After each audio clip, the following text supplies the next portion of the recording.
Bismillahirrahmanirrahim. Assalamualaikum warahmatullahi wabarakatuh. Alhamdulillah. Alhamdulillahilladzi la yu'adda syukru ni'matin min ni'amihi illa bi ni'matin minh. Wa asta'inuhu isti'anata man la hawla wa la quwwata illa bih. Wa astahdihi bihudahu alladzi la yadhillu man an'ama bihi alayh.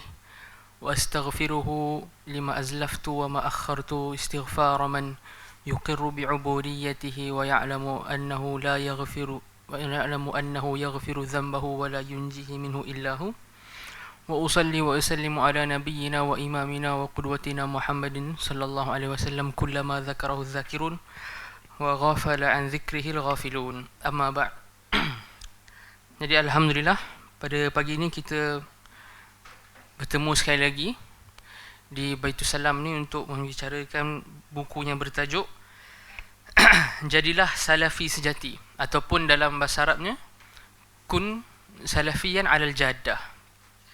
Tajuk dia Jadilah Salafi Sejati, ataupun bahasa Arabnya Kun Salafiyan Ala Al-Jaddah. Okey. Jadi tentang buku ni, satu pengenalan. Buku ni main idea yang dibahaskan atau main topik lah buku ni, kita cakap dia berbicara tentang isu manhaj. Okay? Isu manhaj. Yang isu manhaj ni, kita sebagai orang yang kita cakap dah biasalah dalam dakwah sunnah ni, selalu disebut dan ditekan, betul tak? Kita memang daripada awal kenal dakwah sunnah sampailah sekarang, isu manhaj ni sentiasa menjadi satu kita cakap perdebatan, satu perbincangan dan juga satu perkara yang diajarkan berulang kali. Okay. Cuma walaupun satu perkara tu diajarkan berulang kali ataupun satu perkara tu disentuh berulang kali dan banyak kali, tak bermakna kita tak perlu dah baca atau tak perlu ambil tahu lagi. Sebab kadang-kadang kita sangka lah, ataupun kita sangka dan kita expect orang awam yang dapat pendedahan tentang manhaj ni dia dah cukup dah. Tapi bila kita lihat masih lagi ada yang tak berapa clear. Masih lagi ada yang walaupun dah ditalqinkan perbahasan tentang manhaj ni sejak awal kenal dakwah sunnah ni, tapi masih lagi tak clear dalam beberapa isu yang menunjukkan bahawa kita memang kena sentiasa refresh sekali-sekala perbahasan tentang manhaj ni. Dia kalau orang tanya kan, perbahasan tentang manhaj ni penting tak? Jawapan dia sangat penting. Sebab apa? Manhaj ni kita boleh umpamakan, kalau saya nak bagi perumpamaan yang sesuai dengan zaman kita lah. Manhaj ni umpamanya macam antivirus. Kita install antivirus dekat dalam otak kita dan diri kita, supaya bila kita ada antivirus ni, manhaj ni macam antivirus. Bila kita ada antivirus ni, kita nampak manhaj, apa-apa manhaj yang terpesong daripada ahli sunnah wal jamaah, apa-apa akidah yang terpesong daripada ahli sunnah wal jamaah, apa antivirus buat? Antivirus akan ada firewall dan sebagainya, tak boleh masuk benda tu. So, bila kita bahas tentang manhaj, kita umpamanya kita tengah buat firewall dekat diri kita, kita tengah buat antivirus dekat dalam diri kita, supaya pada masa-masa yang akan datang, bila datang virus baru, bukan virus corona, maksudnya virus pemikiran atau virus akidah dan sebagainya ni, yang baharu ni, dengan antivirus kita ni, insya-Allah kita boleh tapis perkara tersebut, ataupun kita boleh jadi macam firewall untuk tolak daripada virus pemikiran tu masuk dekat dalam pemikiran kita. Sebab apa, tuan-tuan dan puan-puan yang dirahmati Allah sekalian? Yang ni mukadimah, yang ni kira saya tengah celoteh lagi lah, saya tak masuk buku ni. Sebab orang yang kebanyakan Muslim yang saya lihat pada abad ni, abad ke-21 Masihi ni, mereka suka kepada open approach. Kita patut lebihkan approach dialog, lebihkan approach berbincang dengan, kita cakap, firqah ataupun orang-orang yang manhaj lain, betul tak?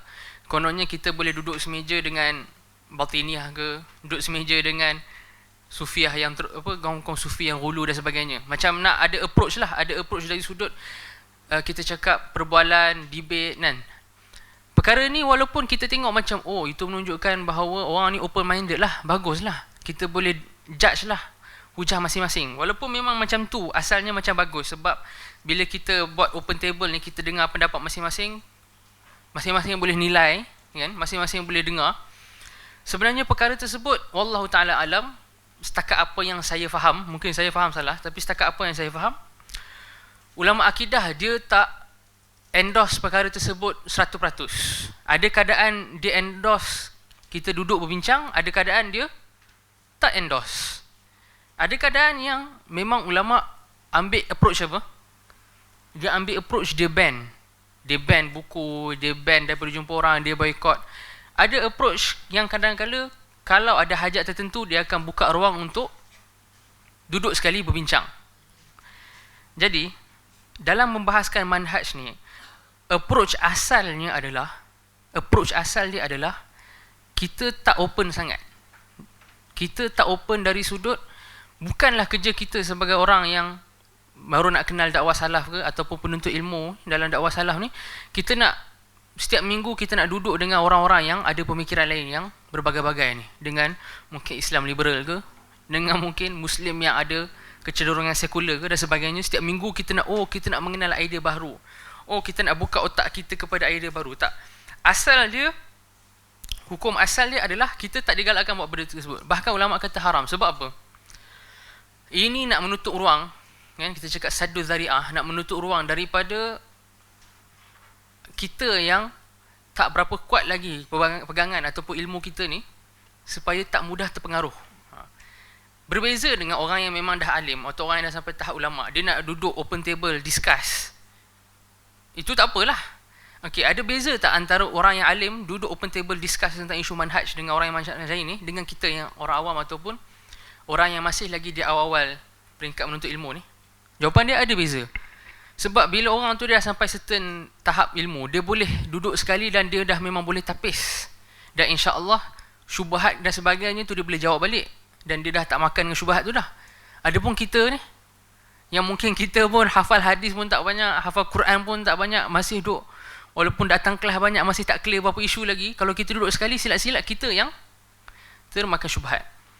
Maka disebabkan takut terkena perkara tersebut, terkena syubhat. Yang syubhat ni buat apa? Syubhat ni akan ubah kita punya manhaj, ubah pegangan kita. Disebabkan mudarat dia besar sebegini, ulama kata kita kena tutup jalan tu. Sebab itulah al-asl, maksudnya hukum asal dia, kita yang awam ni tak digalakkan. Sebab tu saya secara peribadi, saya tak suka open debate.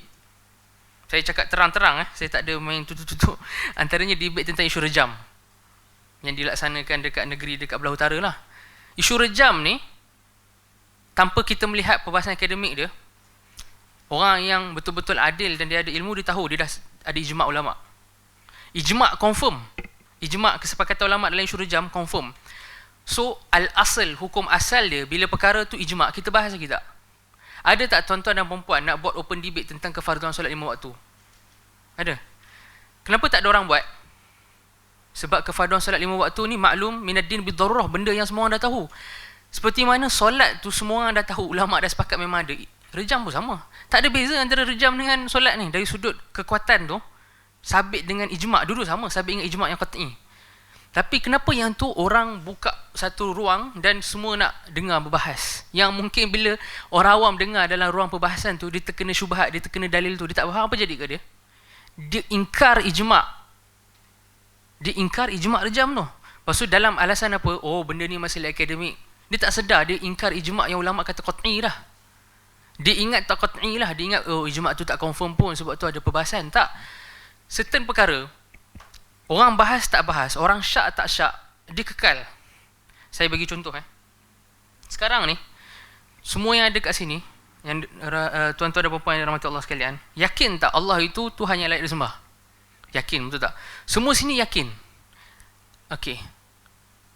Bagi kita, Allah sebagai Tuhan yang layak disembah ni maklumat yang 100% betul dan tak menerima apa-apa ruang untuk kita rasa tak tepat pun maklumat tu.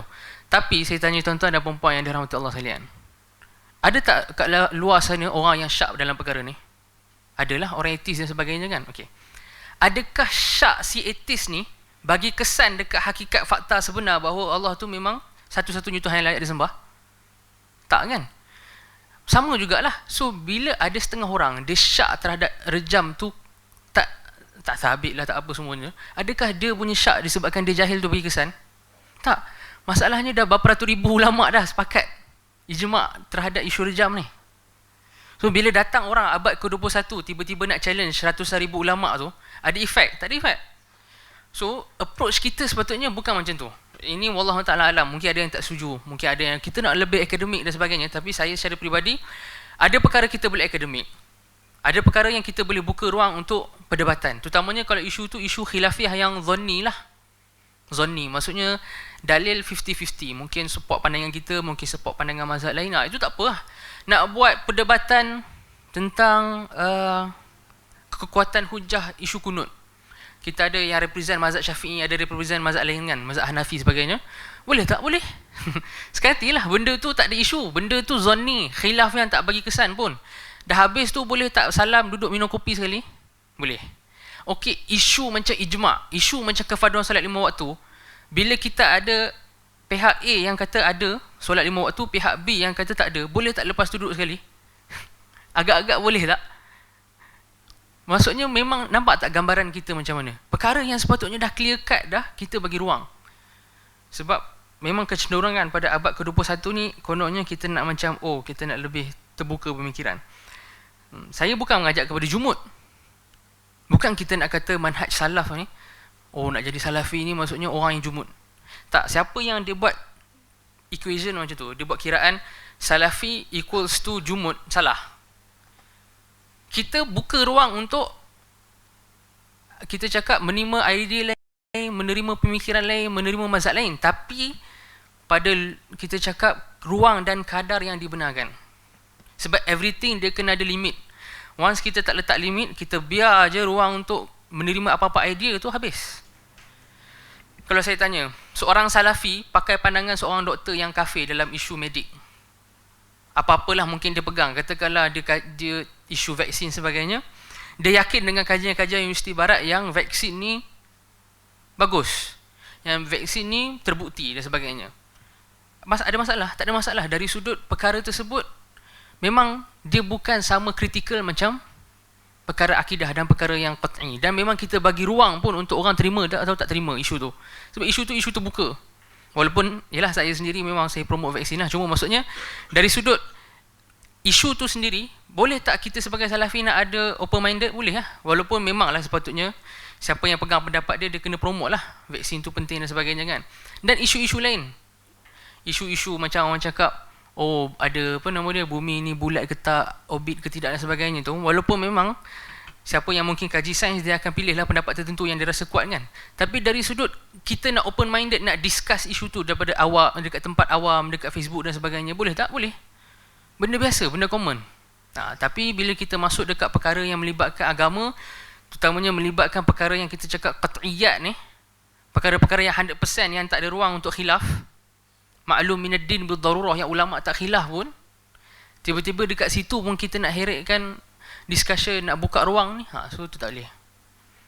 Apatah lagi bila kita tak ada letakkan had, kita tak letakkan limitation. So itu mukadimah lah. So buku ni macam saya cakap, dia membicarakan tentang manhaj, yang manhaj ni firewall untuk kita fahamlah fenomena-fenomena yang berlaku zaman sekarang ni, dan macam mana kita nak jaga diri kita untuk tak terikut dengan pemikiran dan mazhab-mazhab atau firqah-firqah akidah yang lain-lain.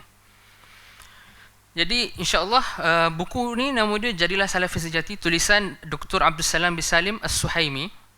Dr. Abdul Salam ni pensyarah dekat Universiti Madinah, pensyarah kuliah fiqh dengan syariah. Degree master PhD beliau dekat Madinah lah, mumtaz semuanya. Beliau ni buku Jadilah Salafi Sejati ni diberi kata pengantar oleh ramai ulama. Kalau kita tengok dekat muka depan tu, dia kata pengantar oleh Syekh Dr. Saleh bin Fauzan Al-Fauzan kan, Syekh Dr. Saleh Fauzan bin Fauzan Al-Fauzan, Syekh Dr. Ali bin Nasir Al-Faqihi, Syekh Ubaid bin Abdullah Al-Jabiri dan sebagainya. Jadi kadang-kadang mungkin kita tak kenal pun penulis siapa, betul tak? Mungkin ada kat sini tuan-tuan dan puan-puan yang dirahmati Allah sekalian, bila dengar nama Abdul Salam As-Suhaimi ni, siapa dia ni? First time dengar. Ini bukan nama yang common lah kita cakap, tapi bila dekat muqaddimah tu ada kata pengantar daripada ulama yang masyhur macam Syekh Saleh Fauzan. Kita boleh rasa tenang lah, sebab ini antara tradisi ulama terdahulu. Tradisi ulama terdahulu, mereka ada satu sistem dipanggil tazkiyah. Bukan tazkiyatun nafs tu, bukan membersihkan diri. Ini tazkiyah dari sudut memberi, kita cakap recommendation, dari sudut dia ni ada kelayakan untuk mengajar dan jadi ulama ahli ilmu dan sebagainya lah. Jadi dalam sistem tazkiyah ni, kadang-kadang someone mungkin kita tak kenal, tapi kalau kita tahu dia ni ditazkiyah oleh ulama yang masyhur, kita yakin tak dengan ilmu dia? Kita yakin.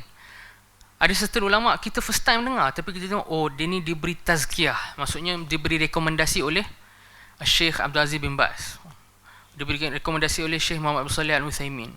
Kita rasa tenang. So sama macam pengarang buku ni, mungkin ada yang tak familiar dengan nama Syekh Dr. Abdul Salam Suhaimi ni, tapi bila kita tengok antara yang beri kata pengantar Syekh Dr. Saleh Fauzan, yang antara ulama kibar, so kita rasa tenang lah, kita rasa tak ada isu lah nak rasa ragu ke apa kan. Okey, kita buka dekat muka surat 12. 12 ni muqaddimah dia. Muqaddimah buku tu. Yang dia Bismillahirrahmanirrahim, innal hamdalillah tu kan. Nahmaduhu wa nasta'inuhu wa nastaghfiruh wa natubu ilaihi wa na'udzu billahi min syururi anfusina wa sayyiati a'malina, man yahdihillahu fala mudilla lahu wa man yudlil fala hadiya lahu, wa asyhadu an la ilaha illallah wahdahu la syarika lahu wa asyhadu anna muhammadan abduhu wa rasuluh. Kemudian kita tengok dekat muka surat 13 yang belah kanan tu. Kita tengok dekat, kita start baca daripada dulu. Yang amma ba'du, dekat bawah sekali. Sungguh Allah Azza wa Jal telah mengutus Nabi-Nya sallallahu alaihi wasallam sebagai rahmat bagi seluruh alam. Yang ni famous lah, kita selalu dengar sekarang kan, rahmatan lil alamin kan. Ayatnya wa ma arsalnaka illa rahmatan lil alamin. Surah Al-Anbiya ayat 107. Dan kami tidak mengutus kau wahai Muhammad melainkan untuk menjadi rahmat bagi seluruh alam. Allah pun menjadikan umatnya sebagai umat yang pertengahan, adil. Kan? Wa kadzalika ja'alnakum ummatan wasatan litakunu syuhada'a 'alan nas wa yakuna rasulu 'alaikum syahida. Dan demikian pula kami telah menjadikan kamu umat Islam umat pertengahan, agar kamu menjadi saksi atas perbuatan manusia dan agar Rasul sallallahu alaihi wasallam menjadi saksi atas perbuatan kamu. Maksudnya umat yang adil, tidak menyimpang dari kebenaran dan tidak berlebihan, tidak pula meremeh-remehkan, bahkan mereka berada di pertengahan dan berlaku adil. Kerana ataupun karena, ini bahasa Indon kan, so sebenarnya kerana lah. Kerana agama Islam melarang sikap berlebihan dan meremehkan dan memerintahkan untuk bersikap tengah dan adil pada setiap perkara. Meremehkan dekat sini maksudnya ambil ringan. Ini dalam bahasa Arab dia kita biasa dengar al-ifrat wa tafriq kan. Al-ifrat wa tafriq. Di antara ciri yang paling menonjol dari agama ini adalah keadilan, keseimbangan, anti kezaliman serta menghukumi dengan timbangan yang lurus. Menghukum dengan timbangan yang lurus ni dengan kita cakap ada standard tertentu yang kita ikut, yang standard itu diakui oleh Quran dan Sunnah. Sesungguhnya sebaik-baik kelompok yang mewujudkan sikap tawassut. Tawassut ni maksudnya pertengahan, adil, yang dibawa oleh Islam dalam segenap ucapan, amalan dan keyakinan adalah Ahlus Sunnah wal Jamaah. Dia nak mula masuk ke point apa? Apa yang Syekh Hafizahullah nak masuk kat sini, kat mukadimah ni. Syekh nak bagi tahu bahawa first, Islam ni agama yang wasati. Wasati. So wasati ni memang kita cakap bukan rekaan tokoh-tokoh tertentu. Dia memang ada konsep wasatiyah ni dalam Islam. Kemudian yang betul-betul membawa nama wasatiyah dalam Islam ni, yang betul-betul represent wasatiyah kan? Yang betul-betul represent wasatiyah dalam Islam ni siapa? Daripada banyak-banyak firqah ni, satu-satunya firqah yang represent wasatiyah dengan betul adalah Ahli Sunnah wal Jamaah, yang menerapkan Islam pada setiap perkara dengan mencontoh Nabi SAW dan Khulafa' Ar-Rashidin serta mengikuti Al-Quran dan As-Sunnah sejalan dengan pemahaman Salaful Ummah. Mereka lah manusia yang paling pantas, maksudnya kat sini. Kalau orang Indon kata pantas, maksudnya yang paling sesuai lah. Yang paling sesuai masuk dalam kategori wasatiyah ini. Sesungguhnya setiap makna dari makna-makna wasatiyah yang terdapat pada umat ini, maka Ahlus Sunnah memiliki bahagian yang paling banyak dan paling tinggi. Hal itu kerana mereka merupakan contoh paling ideal bagi umat yang telah Allah jadikan sebagai umat pertengahan. Allah Azza wa Jalla mengkhabarkan bahawa mereka adalah sebaik-baik umat yang dikeluarkan bagi manusia kerana mereka adalah kelompok satu-satunya yang menerapkan mutaba'ah, iaitu ikutan yang murni kepada kitab Allah dan Rasulnya.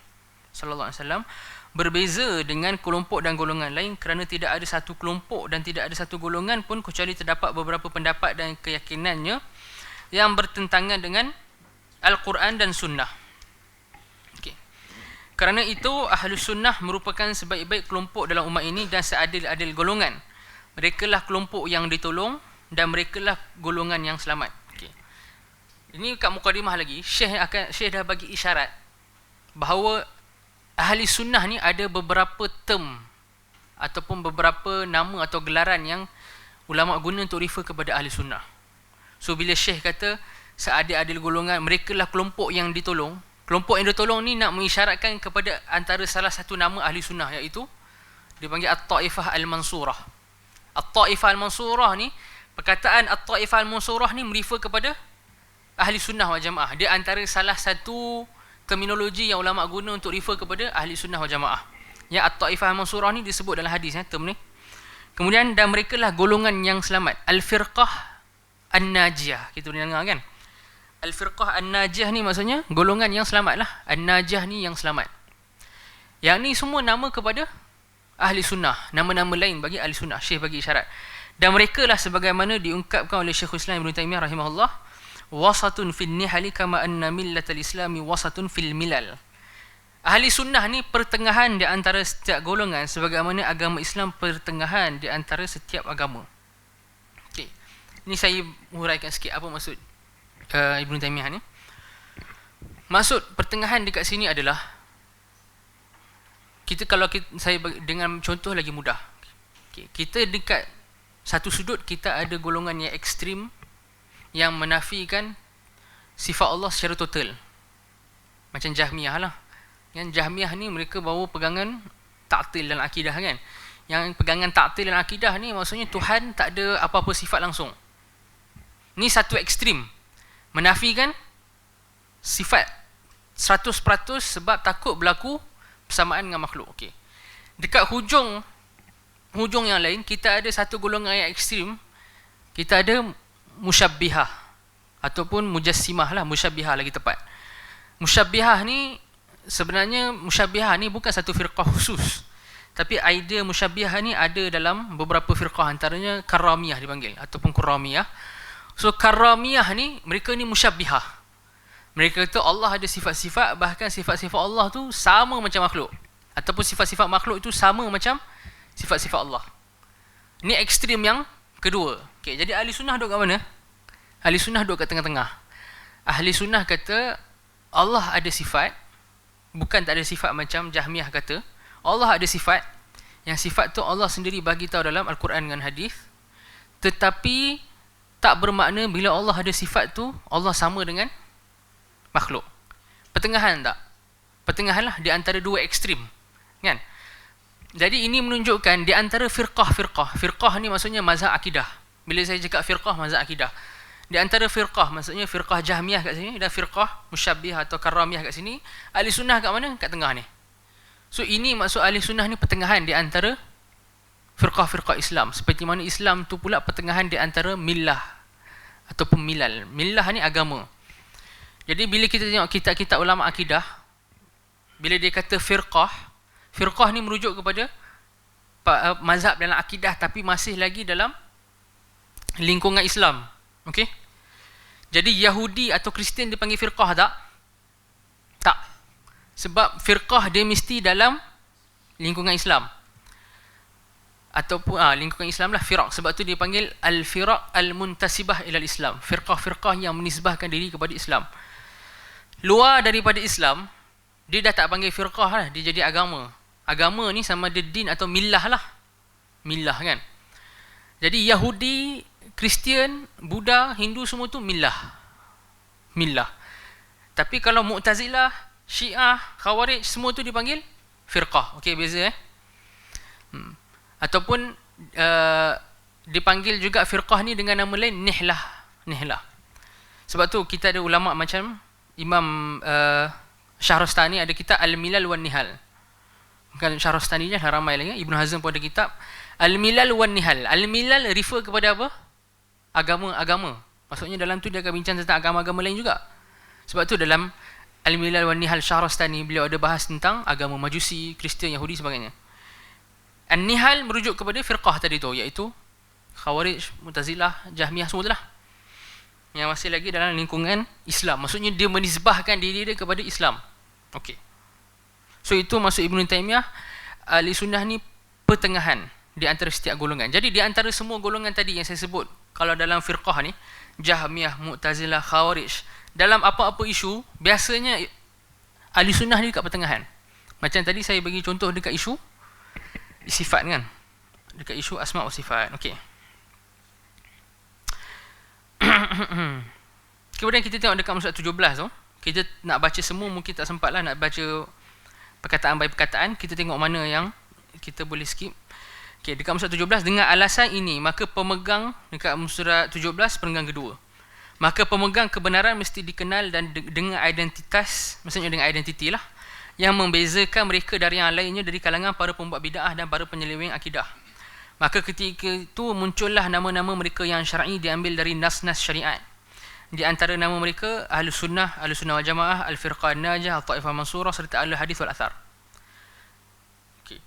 Ni saya tak hurai sekarang sebab nanti dia akan ada satu fasal khusus. Dia ada satu fasal khusus tentang penjenamaan ataupun terminologi untuk rifa Ahli Sunnah ni. Jadi dekat mukadimah ni saya baca dulu sikit-sikit, saya komentar sikit-sikit, nanti bila masuk fasal yang khusus tu saya akan huraikan dengan lagi lanjut. Tapi ketika sebahagian kelompok bid'ah menyebut dirinya Ahlus Sunnah padahal mereka tidak berada di atas keyakinan Ahlus Sunnah wal Jamaah, maka Ahlus Sunnah wal Jamaah menamakan diri dengan As-Salafiyun atau As-Salafiyah dan menyebut dakwah mereka dengan dakwah salaf. Dengan mengkhususkan ittiba' hanya pada Al-Quran dan Sunnah dengan pemahaman salafus salih, iaitu para sahabat, tabi'in dan orang-orang yang mengikuti mereka dengan baik. Di kalangan orang yang dikenal teguh dan berpegang dengan sunnah, dalam pegangan sunnah diketahui kesenioran mereka dalam sunnah dalam menjauhi bid'ah dan memperingatkannya. Okay. Apa poin kat sini? Poinnya, okay, yang ni halus sikit. Lepas kita dah claim kita ni ahli sunnah, dia cerita dia tak habis kat situ. Cerita dia sekarang, bukan kita je claim kita ahli sunnah, bahkan ramai yang lain claim mereka pula ahli sunnah. Bila ada orang lain, ada kelompok lain pun nak ambil branding ahli sunnah tu, maka dekat situ ulama tengok kita kena buat satu lagi ciri yang bagi membezakan orang awam, okay, antara kita dengan kelompok-kelompok lain yang mendakwa mereka ada branding ahli sunnah yang sama. Faham tak? Okay, saya cuma mudahkan. Maksudnya sekarang ni yang nak claim mereka ahli sunnah bukan satu kelompok je. Semua nak claim. Tak adalah semua. Banyak nak claim, betul tak? Ni tuan-tuan dan puan-puan yang dirahmati Allah sekalian mesti setuju. Itu realiti dia. Semua nak, ramai nak claim. Jadi bila dah ramai nak claim ni, macam mana kita nak tambah satu lagi ciri untuk bagi satu pembezaan? So ulama kata kita tambah lagi ciri, iaitu kita ni Ahlus Sunnah wal Jamaah yang merefer diri kita sebagai As-Salafiyun dengan manhaj salaf lah. As-Salafiyun ni maksudnya kita orang-orang yang nak ikut salaf. Kenapa ditambah perkataan Salafiyun ni? Mungkin ada orang akan timbulkan persoalan. Dia kata tak ada keperluan tambah Salafiyun, ataupun tak ada keperluan kita nak nisbahkan diri kepada salaf ni. Tak ada keperluan nak label diri sebagai salafi dan sebagainya. Kita cakap yes, pada asalnya tak ada keperluan. Bahkan pada asalnya tak ada keperluan untuk melabel diri kita lebih daripada cakap kita ni Islam, betul tak? Asal dia, al-asal adalah kita berpada dengan kita just cakap kita ni Muslim. Okey. Problem dia bila kita cakap kita Muslim, dah ada orang lain yang claim mereka tu Islam, tapi mereka ni ada firqah yang sesat-sesat, macam Khawarij, Syiah dan sebagainya. Waktu tu ulama kata kita dah kena tambah, daripada kita cakap kita ni Muslim, kita kena mula bezakan diri kita dengan sebut kita tu ahli sunnah. Okay, tu peringkat kedua. Sampai kat peringkat kedua ni, rupanya ada juga yang lain yang claim mereka pun ahli sunnah. Waktu tu kita kena pergi peringkat ketiga, kita kena tambah lagi satu perkara untuk membezakan dengan yang lain, untuk bagi orang refer lagi senang. So kita ni Ahli Sunnah wal Jamaah yang ikut manhaj salaf. Nampak? So penamaan ni kalau orang tanya saya, ataupun bukan tanya saya lah, saya tak penting, orang tanya ulama. Kalau orang tanya ulama kan, penting apa kepentingan kita nak refer diri kita dengan banyak label ni? Ulama kata apa? Mereka akan cakap yes, pada asalnya kita pun tak nak label-label. Pada asalnya kita pun tak gemar nak buat branding-branding, nak buat chop-chop ni kan. Tapi chop dan branding ni dia datang atas dasar hajat. Bukan ulama saja buat. Okay? Tuan-tuan dan puan-puan yang dirahmati Allah sekalian, kena faham, ulama ni bukan sengaja dia ada hari kosong duduk fikir, oh macam mana aku nak buat umat ni bergaduh, aku pergi buat branding macam ni. Tak ada. Bukan macam tu. Bukan ulama kata, okey hari ni kita cari pasal, jom aku namakan aku Sunni, kau Syiah. Bukan. Tapi branding ni datang atas dasar keperluan. Atas dasar keperluan. Kalau tak ada keperluan ni, kalau semua orang kat muka bumi ni setuju, jom kita ikut Quran dan Sunnah sesuai dengan kefahaman salafus soleh, perlu lagi tak branding salafiyah? Perlu lagi tak branding Ahlussunnah? Tak payah. Waktu tu nama Muslim dah cukup.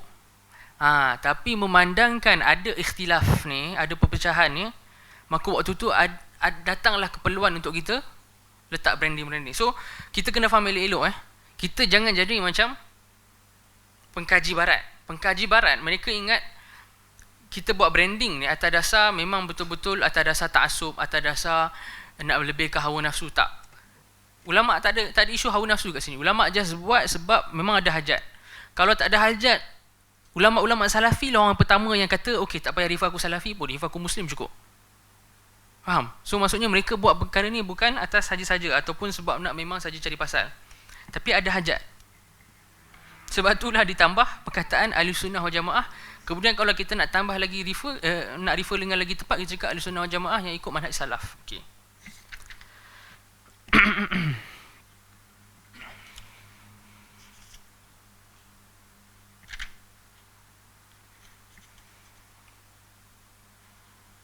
Kemudian kita tengok musyad 19.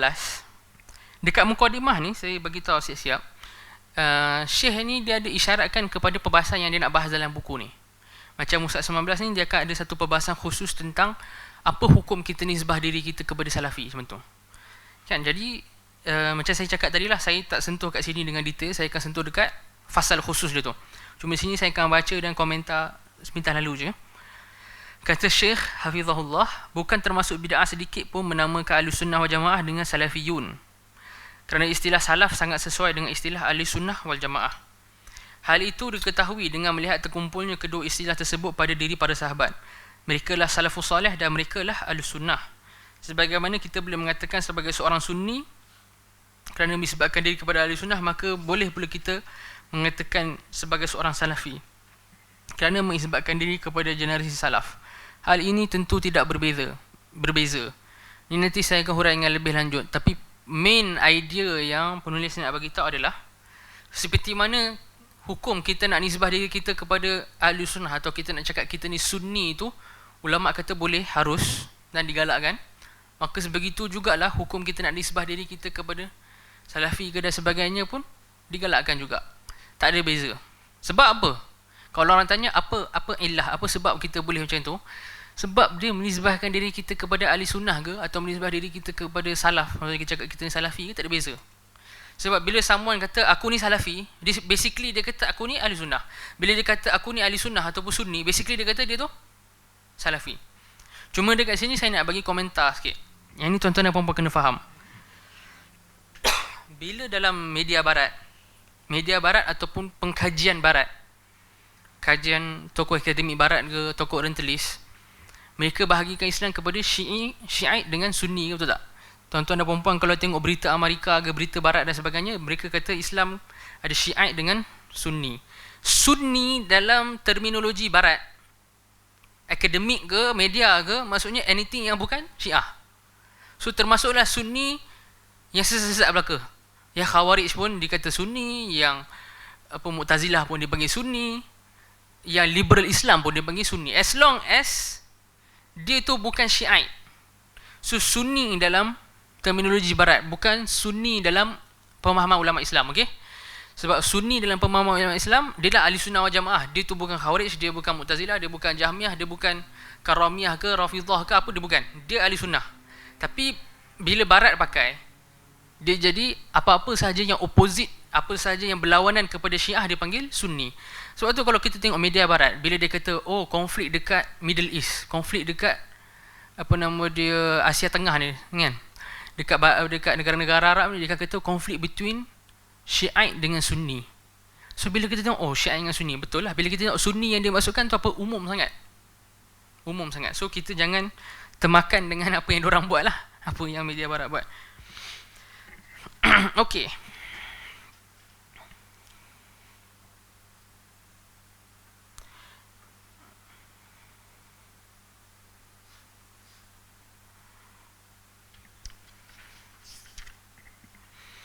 Kemudian Syekh ada kata sedikit sebanyak tentang dakwah Salafiyah dekat negara Saudi lah, sebab buku ni Syekh tulis untuk student-student beliau lah dekat Madinah kan. Sebab asal buku ni, saya lupa nak bagi tahu. Saya patut beritahu dekat mukadimah awal tadi. Buku ni asalnya adalah kumpulan kajian lah kita cakap, ataupun kumpulan kelas pengajian yang diadakan oleh Syekh ni kepada anak murid. So Syekh ni buat dalam baba 10-15 kelas macam tu. So bahan-bahan nota-nota yang Syekh tu kumpul, dia check balik, dia edit dan sebagainya, dia kumpul jadi buku ni. So asal buku ni adalah nota kajian ataupun nota kelas yang Syekh ni buat. Disebabkan nota kelas tu adalah untuk student-student daripada negara Arab Saudi. Sebab tu lah beliau pun ada cakap sedikit sebanyak kat mukadimah ni tentang kebaikan dakwah salaf dekat Arab Saudi lah. Saya skip, cuma saya bagi saya bagi kesimpulan sikit. So alhamdulillah daripada banyak negara Islam ni, antara negara yang paling kuat kita cakap yang bawa manhaj Ahlussunnah wal Jamaah ataupun kita cakap manhaj salaf ni adalah Arab Saudi lah. Yang Arab Saudi ni dia ada cerita panjang tentang sejarah dia. Sejarah pembentukan negara dia, sampai ada subjek khusus pun. Kalau siapa yang belajar Universiti Madinah tu, kawan-kawan saya yang belajar Universiti Madinah memang cakap ada 2-3 subjek khusus tentang sejarah pembentukan negara Saudi itu sendiri dan macam mana dakwah salaf ni boleh kembang. Tapi secara mudahnya, kesimpulan mudah dia, dakwah salaf berkembang sebab datang seorang pendakwah namanya Syekh Muhammad bin Abdul Wahab.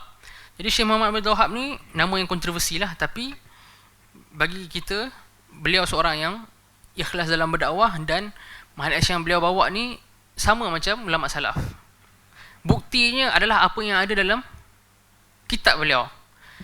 Okay. Syekh Muhammad Abdul Wahab ni dia bukan figure, dia bukan satu tokoh yang kita cakap sama-sama. Maksudnya kita tak tahu background, kita tak tahu hasil tulisan dia apa, kita tak tahu pendapat. Tak, buku dia ada, boleh download PDF, boleh baca. Jadi kalau siapa nak tahu realiti dia, pergi baca buku Syekh Muhammad Abdul Wahab, bandingkan dengan ulama-ulama salaf. So biasanya kita cakap memang lebih kurang sama je lah. Jadi dekat situ tak ada isu macam dia ni satu figure yang sama-sama lah, kita tak tahu sebenarnya pandangan dia. Tak. Pandangan Muhammad Abdul Wahab ni, tuan-tuan dan puan-puan boleh tengok, boleh belajar kitab beliau dan tengok sama. Kalau ada khilaf tu biasalah, ada khilaf. Tapi kita cakap generally 90%, 95% sama lah dengan dakwah salaf. Jadi Syekh Muhammad Abdul Wahab, seorang pendakwah, bila muncul dekat Jazirah Arab ni, beliau yang first kuatkan dakwah ni lah. Sebelum tu memang of course ada usaha, tapi beliau yang first kuatkan dakwah terhadap manhaj salaf ni dan disupport oleh kerajaan. Sebab Syekh Muhammad Abdul Wahab ni dia naik sekali dengan kita cakap pengasas ni lah negara Arab waktu tu, Arab Saudi. Waktu tu dia bukan panggil Kingdom of Saudi Arabia lagi kan. Yang kita cakap kerajaan Saudi pertama ni Imam Muhammad bin Saud. So Muhammad bin Saud ni pengasas kepada kita cakap Bani Saud dan sebagainya ni, beliau kautim dengan Syekh Muhammad Abdul Wahab. So beliau kata dekat Syekh Muhammad Abdul Wahab, kita bagi ruang untuk kau buat dakwah. Keluarga aku ni, kita orang akan settlekan bab siasah. Okay. So kita Ahli Saud ni, keluarga Saud akan settlekan bab politik dengan siasah. Keluarga engkau, yang keluarga Muhammad Abdul Wahab ni dipanggil Al-Syekh akan settle bahagian agama ni. Sebab tu kebanyakan ulama Saudi, mufti-muftinya mesti Al-Syekh kat belakang. Sekarang mufti sekarang pun Al-Syekh, Abdul Aziz Al-Syekh. Sebelum ni Syekh bin Baz antara mufti yang bukan Al-Syekh dalam sejarah. Tak silap saya, satu-satunya. So Syekh Abdul Aziz bin Baz je satu-satunya mufti yang dia bukan daripada keturunan Al-Syekh ni. Sebelum tu semua Al-Syekh. Jadi disebabkan ada unsur kautim ni, dan waktu tu Syekh Imam Muhammad bin Saud ni, kita cakap pengasas kepada kerajaan Saudi ni, dah start pegang banyak wilayah dengan daerah dekat area Jazirah Arab, walaupun tak pegang sebesar sekarang, tapi dia pegang banyak dah. Jadi dakwah waktu tu dikembangkan, dan beliau support dari sudut dana dan sebagainya lah kepada Syekh Muhammad Abdul Wahab. Dan sampailah kita fast forward ke zaman sekarang ni, dakwah salafiyah ni kita cakap memang yang paling kuat dia punya kesan dan kuat dia punya tempat pembiakan dakwah salaf ni kita cakap dekat negara Arab Saudi kan. Sampai buku-buku pun banyak dia bagi free je. Buku-buku free dekat TV ada, dekat internet ada. Memang kalau siapa pernah pergi umrah dia tahu lah kan betapa kuatnya kesan dakwah salaf tu. Jadi alhamdulillah lah, itu antara contoh negara yang kuat dakwah salaf. Dan sekarang ni alhamdulillah bukan je Arab Saudi, dah banyak negara lain pun yang kuat juga dari sudut dakwah salaf, kan? Macam Kuwait, kalau tengok Kuwait ni kita cakap banyak tokoh Kuwait yang memang kita cakap dakwah salaf. So alhamdulillah dakwah salaf dekat Kuwait pun berkembang dengan bagus.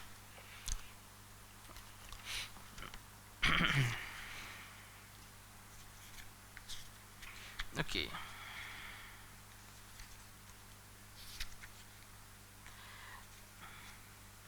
Kita tengok dekat Musad 32.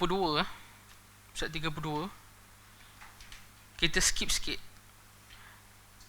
Kalau saya nak bagi kerja rumah, saya suruh baca lah muka surat yang tak dibaca tu kan. Yang tak dibaca tu boleh baca sendiri. Kita tengok Musad 32. Kita tengok dekat perenggan ketiga. Dia kata, maka merupakan kewajiban atas setiap Muslim untuk mengikuti Al-Quran dan Sunnah dengan pemahaman salaful ummah. Saya sangat gembira dapatlah bisa kat sini. Bisa ni kita terjemah dapat. Saya sangat gembira dapat ikut berpartisipasi. Maksudnya join lah, kan? Saya sangat gembira dapat join pelajaran yang disampaikan di Fakulti Syariah Universiti Islam Madinah, kan? Pada unit kegiatan kemahasiswaan. Sungguh saya telah menyampaikan alhamdulillah beberapa materi pelajaran yang berkaitan dengan manhaj yang benar. Inilah maksud saya. Buku ni asalnya kumpulan kelas yang diberikan tu. So maksudnya materi ni konten lah. Kandungan buku ni adalah hasil nota yang Syekh guna untuk ajar. Kerana salafiyah artinya mengikuti agama Islam sebagaimana dipahami para sahabat dan orang-orang yang mengikuti manhaj mereka. Sebahagian ikhwan memberikan dorongan kepada saya untuk mencetak materi-materi pelajaran. Maksudnya kandungan lah, materi itu kandungan. Maka saya pun menelaahnya kembali dan menambahkan beberapa perkara yang berkaitan dengan materi serta memberikan judul yang saya anggap sesuai, iaitu Kun Salafiyan ala Al-Jaddah. Inilah buku ni kita ada sekarang ni. Dalam edisi terjemah, Jadilah Salafi Sejati.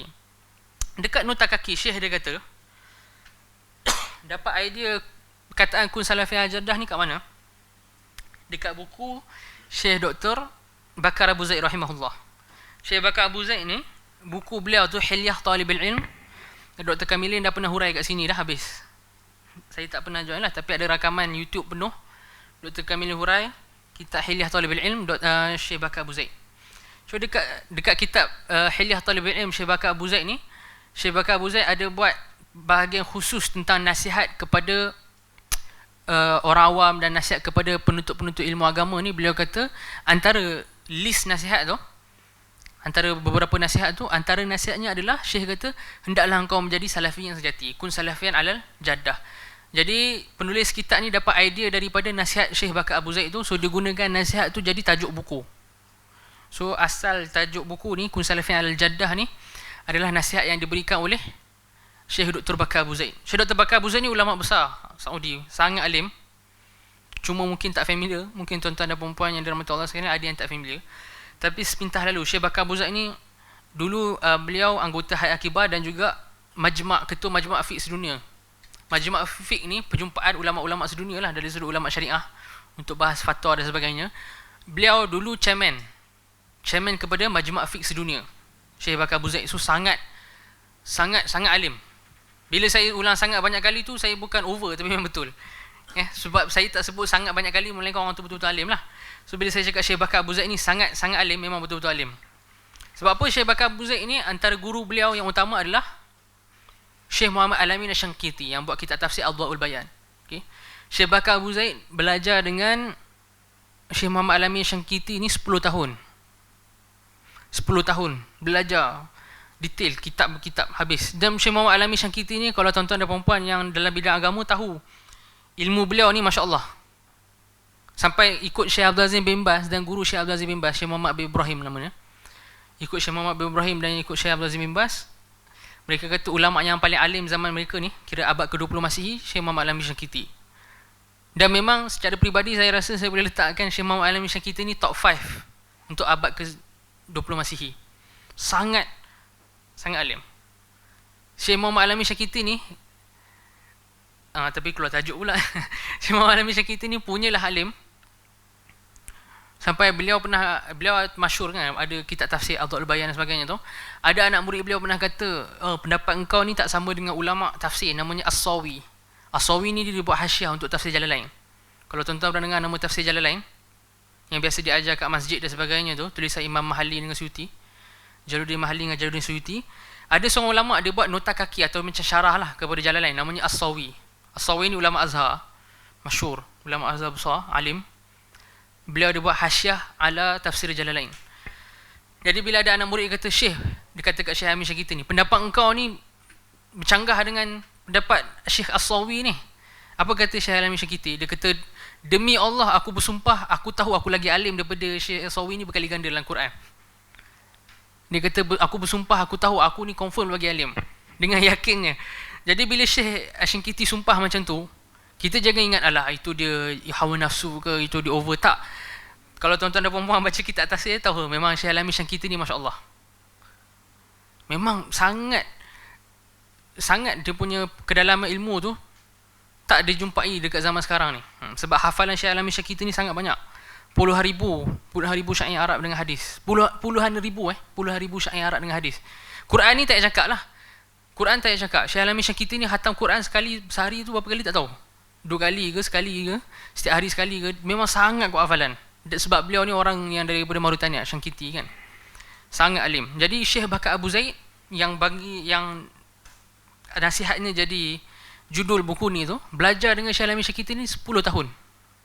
10 tahun. Okay. So itu saja je lah saya nak perkenalkan ulama', sebab kadang-kadang kita ni kita familiar dengan beberapa nama ulama' je kan. Kita kenal macam Syekh Abdul Aziz bin Baz, Syekh Nasruddin Albani, Syekh Muhammad Salih Utsaimin, yang lain tak kenal. Tapi saya sajalah kalau ada peluang untuk saya perkenalkan beberapa ulama' tu saya sebut. Okey. So itu dekat nota kaki lah, dia kata judul ini diambil daripada apa yang dikatakan oleh Syekh Dr. Bakar Abu Zaid dalam kitabnya yang bagus, Hilyah Talibul Ilm. Dan kitab Hilyah Talibul Ilm ni antara ulama' yang syarah, bahkan first ulama' yang syarah siapa? Syekh Muhammad bin Shalih Al-Utsaimin. Sedangkan Syekh Shalih Al-Utsaimin ni lagi senior daripada Syekh Bakar Abu Zaid ni, tapi beliau syarah juga. Itu sebagai tanda apa? Itu tanda kemuliaan lah. Sebab bila kita ni ada orang lagi alim daripada kita, lagi senior daripada kita, hurai buku yang kita tulis, itu tanda satu penghargaan dan satu kemuliaan. Sebab Syekh Utsaimin lagi senior daripada Syekh Bakar Abu Zaid, tapi beliau syarah kitab Syekh Bakar Abu Zaid. Itu tanda penghormatan lah. Beliau kata kitab ini mencakup beberapa perkara berikut. So dia nak bagi tahu isi kandungan lah. Topik besar buku ni, pertama pengertian sunnah, kedua nama-nama syar'i bagi ahli sunnah wal jamaah, ketiga pengertian salaf, keempat wajib menyatakan mazhab salaf. Menyatakan dekat sini bukan statement Saya tengok balik dalam bahasa Arab dia kata apa nama dia, wujub izhar mazhab salaf. Maksudnya izhar ni menzahirkan, lagi tepat. Mungkin dalam bahasa Indo ni menyatakan, tapi dalam bahasa Melayu wajib menzahirkan mazhab salaf. Bolehnya menisbahkan diri kepada salaf dan memakai gelaran salafiyah. Nombor 5. Nombor 6, manhaj salaf dalam akidah. 7, karakteristik penting manhaj salaf. 8, manhaj ahli bid'ah dan pengikut hawa nafsu. 9, jalan selamat adalah dengan ittiba', mengikuti sunnah dan menjauhi ibtida', berbuat bid'ah. Nombor 10, ciri-ciri utama pengikut kesesatan. 11, beberapa kaedah manhaj salaf. Kaedah dalam amar ma'ruf nahi munkar, kaedah dalam ibadat, kaedah bahawa poros agama. Poros ni saya tengok dalam bahasa Arab dia kata usul. So usul ni kita cakap tunjang utama lah. Tunjang utama agama ni berkisar atau berlega sekitar ilmu yang bermanfaat dan amal yang soleh. Kaedah mencegah mafsadah lebih didahulukan daripada mengejar maslahah. Kaedah bahawa hukum-hukum yang pokok. Pokok sini utama Pokok sini utama. Yang pokok maupun yang cabang tidaklah sempurna kecuali dengan 2 perkara, iaitu terdapat syarat-syaratnya, hilang penghalangnya. 12, sikap salah terhadap ahli bid'ah, iaitu sikap waspada dan tahzir. 13, bantahan terhadap penyeleweng. 14, bab-bab yang dibolehkan ghibah dan jarh menurut para ulama. 15, syarat dibolehkannya ghibah terhadap pelaku bid'ah. 16, hukuman atas orang yang loyal. Loyal sini maksud dia wala'. Kita ada perbahasan al-wala' wal bara' tu. Wala' ni loyal lah, dia terjemah loyal. Wala' terjemah loyal ni tak apalah, kita terima je dulu. Nak kritik tak apalah. Kita terjemah wala' sebagai loyal tu okey lah. Hukuman atas orang yang loyal terhadap ahli bid'ah. So yang ni topik utama yang akan disentuh oleh Syekh As-Suhaimi dalam kitab Kun Salafin Alal Jaddah.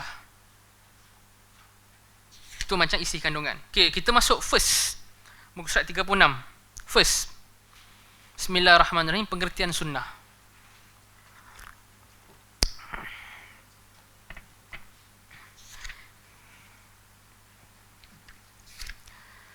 Okey, saya bagi huraian tentang apa maksud sunnah ni. Kemudian kita akan baca kalam Syekh ni lah. Okay? Saya bagi huraian dari sudut idea umum tentang bab ni. Kemudian nanti kita akan baca bab tu sendiri. Kita akan baca bab tu. So bila saya dah bagi huraian ni nanti, tuan-tuan dan puan-puan bila baca bab ni, senanglah, saya tak perlu huraikan pun. Kita baca sepintas lalu je. So sekarang ni Syekh nak terangkan tentang terminologi sunnah, kan? Terminologi sunnah. Bab pertama tentang apa maksud sunnah. Jadi idea bab ni senang je sebenarnya. Idea bab ni adalah Syekh nak bagi tahu kat kita apa definisi sunnah. Apa definisi sunnah. So saya nak cuba mudahkan perbahasan tentang sunnah ni. Pertama, kita kena faham perkataan as-sunnah ni. Biasa tuan-tuan pernah dengar kita ada takrifan dari sudut bahasa, kemudian kita ada takrifan dari sudut istilah. Okay. Sunnah yang dimasukkan dalam bab ni, dia bukan dari sudut bahasa, dia bukan dari sudut istilah. Dia yang ketiga, dari sudut syarak. Okay. Sebab takrifan ni, tuan-tuan dan puan-puan yang dirahmati Allah sekalian, definisi, bila kita nak definisikan satu kalimah, bila kita nak takrifkan satu kalimah, kita ada tiga cara. Pertama, kita definisikan dari sudut bahasa. Kedua, kita definisikan dari sudut istilah ulama'. Yang ketiga, definisi dari sudut syarak. Definisi syarak. Apa maksud dia? Kalau definisi dari sudut bahasa, kita hanya perlu melihat kepada kamus je lah nak tahu apa maksud sunnah ni. Just tengok kamus Arab, sunnah adalah at-tariqah, jalan. Sunnah adalah cara atau jalan. Habis cerita. Itu sunnah dari sudut bahasa. Maksudnya, hanya berpada dengan melihat kamus. Itu kalau kita tengok definisi dari sudut bahasa. Bila kita bahas definisi dari sudut istilah, istilah ni maksudnya dia dah jadi satu terminologi, term khusus yang digunakan oleh para ulama'. Kan? Yang term khusus ni biasanya dia berbeza dengan penggunaan bahasa lah. So sebagai contoh, saya bagi contoh. Sunnah dari sudut bahasa tadi kita cakap jalan, tariqah, jalan atau cara. Sunnah ni dari sudut bahasa jalan atau cara. Bila kita tengok dari sudut istilah ulama', kan? Istilah ulama' ni pula pelbagai. Sebab istilah ni dia bergantung kepada kumpulan ulama' yang pakai. Kalau istilah ni berdasarkan kumpulan ulama' yang dipanggil ulama' hadis, maka sunnah masuk sekian-sekian. Kalau sunnah ni merujuk kepada penggunaan sekumpulan ulama', yang ulama' ni ulama' akidah, maksudnya sunnah dia masuk sekian-sekian. Kalau sunnah ni dari sudut istilah dan dia merujuk kepada penggunaan ulama' tertentu, ulama' usul fiqh katakan, sunnah ada maksud yang lain pula. Jadi dari sudut istilah sendiri dia ada banyak. Okay? Istilah di sisi ulama' usul fiqh, di sisi ulama' akidah, di sisi ulama' fiqh, di sisi ulama' hadis, kan? Itu dari sudut istilah. Maksudnya kita nak tahu maksud sunnah dari sudut istilah, kita kena tengok apa ulama' bidang tu cakap. Okay. Sebagai contoh, ulama' usul fiqh bila kata sunnah apa? Oh, sunnah ni perkara yang kita dituntut untuk buat tapi bukan dengan tuntutan yang pasti. Maksudnya kita ni tak diwajibkan tapi syarak galakkan kita suruh buat. Contohnya solat duha. Solat duha ni sunnah macam tu. Ini definisi siapa? Ulama' usul fiqh. Boleh tak kita ambil definisi ulama' usul fiqh ni, kita pergi letak dekat ulama' hadis atau letak dekat ulama' akidah? Tak boleh. Sebab bila dia definisi ulama' usul fiqh, dia dipakai sesuai dalam lingkungan tu. Ulama' usul fiqh lah. Kita jangan ambil definisi ulama' usul fiqh terhadap sunnah ni, kita pergi letak dekat akidah, letak dekat ulama' hadis. Okey. So itu dari sudut istilah. Kita nak tahu dari sudut istilah, kita kena tengok apa ulama' cakap, kan? Yang ketiga, syarak. Okay. Yang syarak ni kita jarang dengar. Syarak ni maksudnya apa? Maksudnya perkataan tu sendiri, kalimah tu sendiri dah ada dalam nas Al-Quran atau hadis. Bila kita cakap ini istilah syar'i, bila kita cakap syara'an, kan kalau kita cakap definisi dari sudut bahasa Arab ada lughatan, istilahan, yang ketiga syar'an. Maksudnya dia tengok syarak. Bila kita cakap syara'an atau dari sudut syar'i, maksudnya perkataan tu dah ada dalam nas, sama ada Al-Quran atau sunnah. Saya bagi contoh untuk bezakan. Orang Arab kata dengan contoh ni lagi jelas lah. Bil misal yattadihul maqal. Contoh dia, perkataan sunnah ni sendiri yang kita nak bahas. Sunnah ada disebutkan dalam hadis tak? Semua orang dekat bilik ni setuju sunnah disebutkan dalam hadis kan. Antaranya hadis yang masyhur, man raghiba an sunnati falaysa minni, kan, hadis Sahih Muslim. So memang jelas disebut dalam syarak. Okey. So di definisi syar'i sebab disebut dalam syarak. Okey. Saya tanya tuan-tuan dan puan-puan, hadis mursal ada disebut tak dalam syarak? Siapa dekat sini boleh sebut ayat Quran ataupun mana-mana hadis Nabi SAW yang Nabi bagi tahu, oh wahai sahabatku, dekat sana ada hadis mursal? Ada tak? Ada siapa-siapa nak jawab? Agak-agak ada tak? Tak ada kan? Sebab hadis mursal ni adalah definisi atau istilah khusus yang digunakan oleh ulama hadis. Tak ada pun dalam dalil.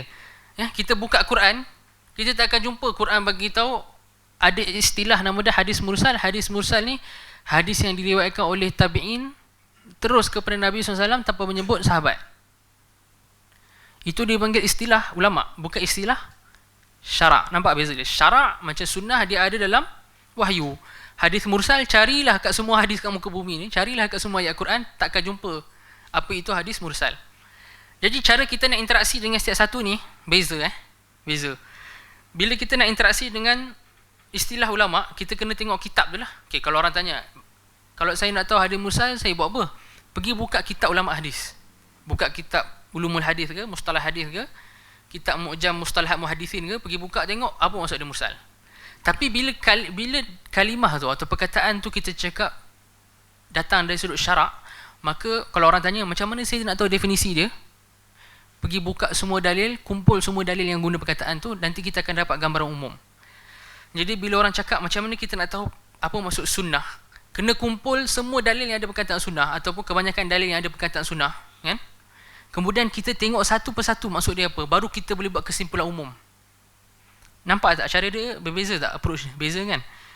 Okay. Apa yang saya sebut ni faham tak tuan-tuan dan puan-puan? Ketinggi sangat? Tinggi sangat, ada yang kata tinggi sangat Saya cuba mudahkan.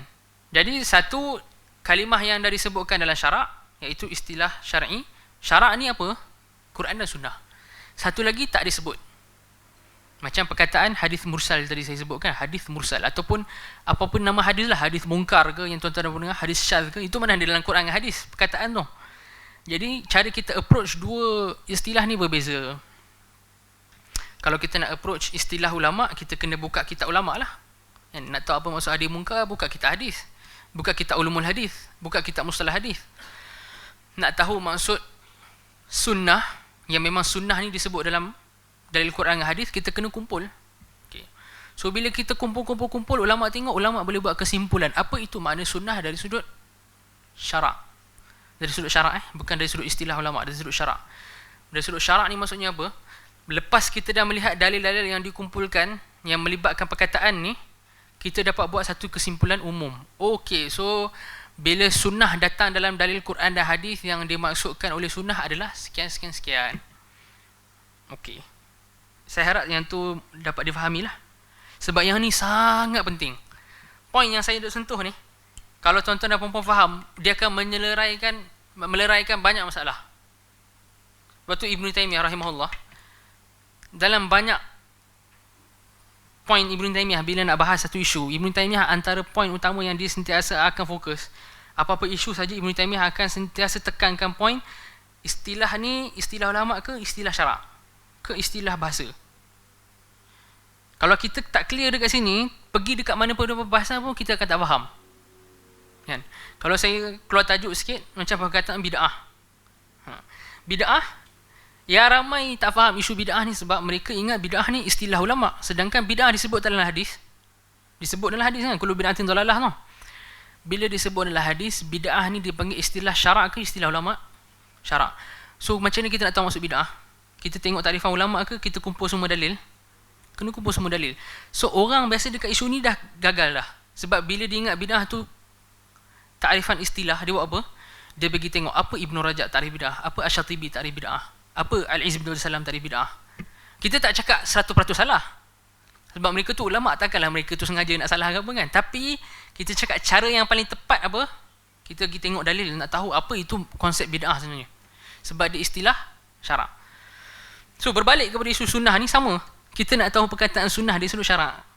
Yang syarak masukkan dengan sunnah, kita tak tengok takrif ulama, kita tengok kita kumpul hadis. So bila kita kumpul hadis, okay, antaranya macam hadis maraghiba an sunnati falaysa minni tu, ataupun ada hadis lain dalam Sahih Bukhari daripada Abu Hurairah radhiyallahu anhu, Nabi SAW bersabda, man dhabaha qabla salah fa inna ma dhabaha li nafsihi wa man dhabaha ba'da salah faqad tamma nusukuhu wa asaba sunnatal muslimin. Hadis ni riwayat Bukhari. Nabi SAW bersabda, pada hari raya korban, siapa yang melakukan korban sebelum solat hari raya, maka korban yang dilakukan tu untuk diri dia sendiri. Maksudnya tak sah pun. Tak dikira apa dia buat tu ibadah korban pun. Tak kira ibadah korban pun. Sebab dia kena buat lepas solat lah. So Nabi SAW kata, siapa yang korban lepas solat, dia telah sempurnakan manasiknya. Kalau dia dalam manasik lah, haji. Kalau dia tak dalam manasik, dia asaba sunnatal muslimin, dia telah menepati sunnah orang Islam. Hadis ni dalam Sahih Bukhari. Apa maksud Nabi dia telah SAW, dia dah menepati sunnah orang Islam? Adakah kita nak letak perkataan sunnah dekat sini dengan definisi ulama usul fiqh tadi tu? Ulama usul fiqh kata apa? Sunnah ni kita nak buat bagus, tak buat tak apa, macam salat duha. Sesuai tak? Tak sesuai. So apa maksud sunnah hadis ni? So kita nak tahu maksud sunnah hadis ni, kita kena tengok hadis maraghiba an sunnati falaysa minni dan tengok semua hadis-hadis lain yang ada perkataan sunnah, baru kita faham. So ulama kata bila tengok semua hadis yang ada perkataan sunnah, kita baru faham maksud sunnah kat hadis ni apa? Agama asal yang diturunkan kepada Nabi SAW. Yang ni tuan-tuan dan puan-puan kena hafal. As-sunnah dalam dalil syarak maksud dia ad-din al-munazzal ala Nabi SAW. Ad-din al-munazzal ala Nabi SAW. Agama asal yang diturunkan kepada Nabi SAW. Itu masuk sunnah dari sudut syarak, bukan istilah dari sudut syarak. Okey. Lepas dah faham ni, baru kita faham yang sebenarnya siapa yang mengatakan dia ahli sunnah sama tak dengan dia mengaku dia Muslim? Samalah, sebab sunnah ialah agama yang asal. Orang yang mengaku Muslim apa? Mengikut agama Nabi. So merefer diri sebagai ahli sunnah equals kepada kata saya Muslim tak? Equal. Sebab sunnah ialah Islam, Islam ialah sunnah. Kita jangan letak mindset sunnah dengan istilah ulama ni. Ini sunnah dari sudut syarak. So sunnah dari sudut syarak is equal to agama. Okey, itu kesimpulan mudah dia. Sunnah dari sudut syarak adalah sama dengan agama. So as-sunnah ialah ad-din, ad-din ialah as-sunnah. Jadi kalau kita faham perkara ni, dia akan selesaikan banyak isu. So bila kita cakap kita ni ahli sunnah, bukan bermaksud kita dah bezakan diri kita tu macam kita ni Muslim yang ada specialty tertentu yang bezakan kita dengan asal Islam. Tak. Sunnah is Islam, Islam is sunnah. So bila kita cakap kita ni ahli sunnah, kita ni Muslim. Muslim yang paling tepat, Muslim yang paling betul-betul ikut Islam. Okay. So siapa yang kata dia tu, oh aku ni sunni, maksudnya aku tu Muslim yang paling tepat. Siapa yang tak kata dia ikut sunnah betul-betul, dia bukan Muslim yang paling tepat. Sebab sunnah ikut tu Islam, Islam ikut tu sunnah. Jadi saya tanya tuan-tuan dan puan-puan, kalau orang yang tolak sunnah macam Syiah ataupun Mu'tazilah lah kita cakap, Mu'tazilah yang setengah yang ekstrim yang tolak sunnah totally, sebahagian Mu'tazilah, mereka tu Muslim dengan maksud sempurna tak? Taklah, sebab apa? Sunnah equals to Islam. Tengok-tengok dia tolak sunnah. So dia tolak Islam tak? Dia tolak sebahagian daripada Islam. Cuma kita tak hukum dia kafir lah. Sebab ada khilaf mereka ni kafir ke tidak. Tapi dari sudut apa perbuatan yang dia buat tu telah melayakkan dia untuk kita cakap dia bukan seorang Muslim yang memenuhi makna Islam tu. Sebab kita cakap sunnah is Islam, Islam is sunnah. Yang ni dari sudut istilah syarak. Ini sudut istilah syarak. Jadi penjenamaan diri kita sebagai ahli sunnah wal jamaah dan sunni tak ada masalah. Sebab seperti mana harus untuk kita cakap kita ni Muslim, maka haruslah juga hukumnya untuk kita cakap kita ni sunni. Sebab it's the same thing. Kalau kita cakap haram kata diri tu sunni, sebab yang ni boleh bawa pecah belah apa semua, haram untuk namakan diri tu Muslim. Sebab it's basically the same thing, faham tak? So kita tak boleh kata oh yang ni haram, yang tu boleh. Tak. Kena dua-dua boleh. Kalau kita nak haramkan salah satu, kena haramkan dua-dua. So sunnah tu disebabkan dia merefer kepada ad-din, agama, maka kita nak cakap kita ni sunni tak ada masalah. Itu point bab ni rasanya. Point bab ni adalah nak bagi tahu sunnah ni ada istilah ulama dan ada istilah syarak. Kemudian bila kita cakap kita ni ahli sunnah, kita merujuk kepada istilah syarak. Okey. Kalau orang tanya, ini saya nak mudahkan lagi, saya nak jelaskan lagi perbahasan ni. Bila kita jenamakan diri kita sebagai ahli sunnah, ahlus sunnah, sunnah yang dalam ahlus sunnah tu refer kepada mana? Syarak. Refer dekat penggunaan syarak. Kita jangan terjemah ahlus sunnah, oh sunnah di sisi ulama usul fiqh, iaitu apa yang digalakkan buat, tapi kalau tak buat tak apa. Kita jangan terjemah kat situ sunnah ni dari sudut ulama hadis, semua perkara yang dinisbahkan kepada Nabi daripada perbuatan, percakapan, ikrar Nabi SAW, sifat khulqiyah, lagi khulqiyah dengan khalqiyah pula, penciptaan Nabi tu pula, akhlak Nabi, tak. So ahli sunnah tu bukan yang tu. Ahli sunnah, sunnah ke ahli sunnah tu apa? Ialah Islam. So ahli sunnah tu basically ahluddin. Okay, kita tengok kata Syekh dekat surat 36. Sunnah dikenal bahawa di antara nama sudah dikenal bahawa di antara nama ahlu sunnah wal jamaah adalah salafiyun. Maka alangkah baiknya kita mengenal makna sunnah, baik secara bahasa maupun istilah. Ini saya dah sebut tadi kan. Kemudian beralih menjelaskan nama-nama ahlu sunnah wal jamaah dan menyebutkan sebab nama tersebut. Adapun arti sunnah dari sudut bahasa adalah tariqah dan sirah, jalan atau perjalanan hidup lah, macam saya cakap tadi. Ulama bahasa berbeza pendapat apakah sunnah itu terbatas pada jalan yang baik sahaja atau mencakupi jalan yang baik dan buruk. Pendapat yang benar bahawa yang dimaksudkan dengan sunnah secara bahasa adalah jalan yang baik atau buruk. Okey, apa maksud dia? Dari sudut bahasa, ulama bahasa Arab khilaf. Sunnah ni satu cara yang baik ke atau dia boleh je digunakan secara umum, refer kepada cara baik atau buruk. Jadi yang pendapat yang masyhur di kalangan ulama bahasa, bila kita cakap sunnah, dia adalah cara, tak kisah, dia adalah semata-mata satu cara, tak kisah baik atau buruk. Dari sudut bahasa, boleh tak kita cakap ini sunnah Abi Jahal? Boleh, sebab walaupun Abi Jahal teruk dan tak bagus, tapi disebabkan sunnah dari sudut bahasa ni umum, kita boleh guna untuk baik dan buruk. Kalau kita nak cakap sunnah Abi Jahal dari sudut bahasa, itu boleh tik, boleh. Kita nak cakap sunnah Muhammad SAW dari sudut bahasa, itu pun boleh. Jadi sunnah dari sudut bahasa, dia boleh digunakan untuk perkara yang baik ataupun buruk. Ini dari sudut bahasa. Dari sudut bahasa. Di antara dalilnya, barang siapa yang mencontohkan dalam Islam sunnah yang baik, man sanna fil Islam sunnatan hasanah. Okey. Di sini kita tengok hadis ni. Nabi SAW bersabda, man sanna fil Islam sunnatan hasanah. Kenapa Nabi SAW tak kata man sanna fil Islam sunnatan sahaja, lepas tu stop? Kenapa Nabi SAW tambah perkataan hasanah? Sebab perkara sunnah tu dia boleh jadi sama ada hasanah atau sayyi'ah. Faham tak? Jadi kalau Nabi SAW sebut man sanna fil Islam sunnatan, kemudian full stop, sunnah dekat situ bermaksud siapa yang mulakan dalam agama ini satu sunnah yang baik atau buruk. So maksud dia betul atau salah? Salah lah. Sebab Nabi SAW tengah nak promote kebaikan ni. So Nabi SAW kena tambahkan perkataan lain untuk terangkan apa maksud sunnah kat situ. So Nabi SAW tambah apa? Hasanah. So man sanna fil Islam sunnatan hasanah.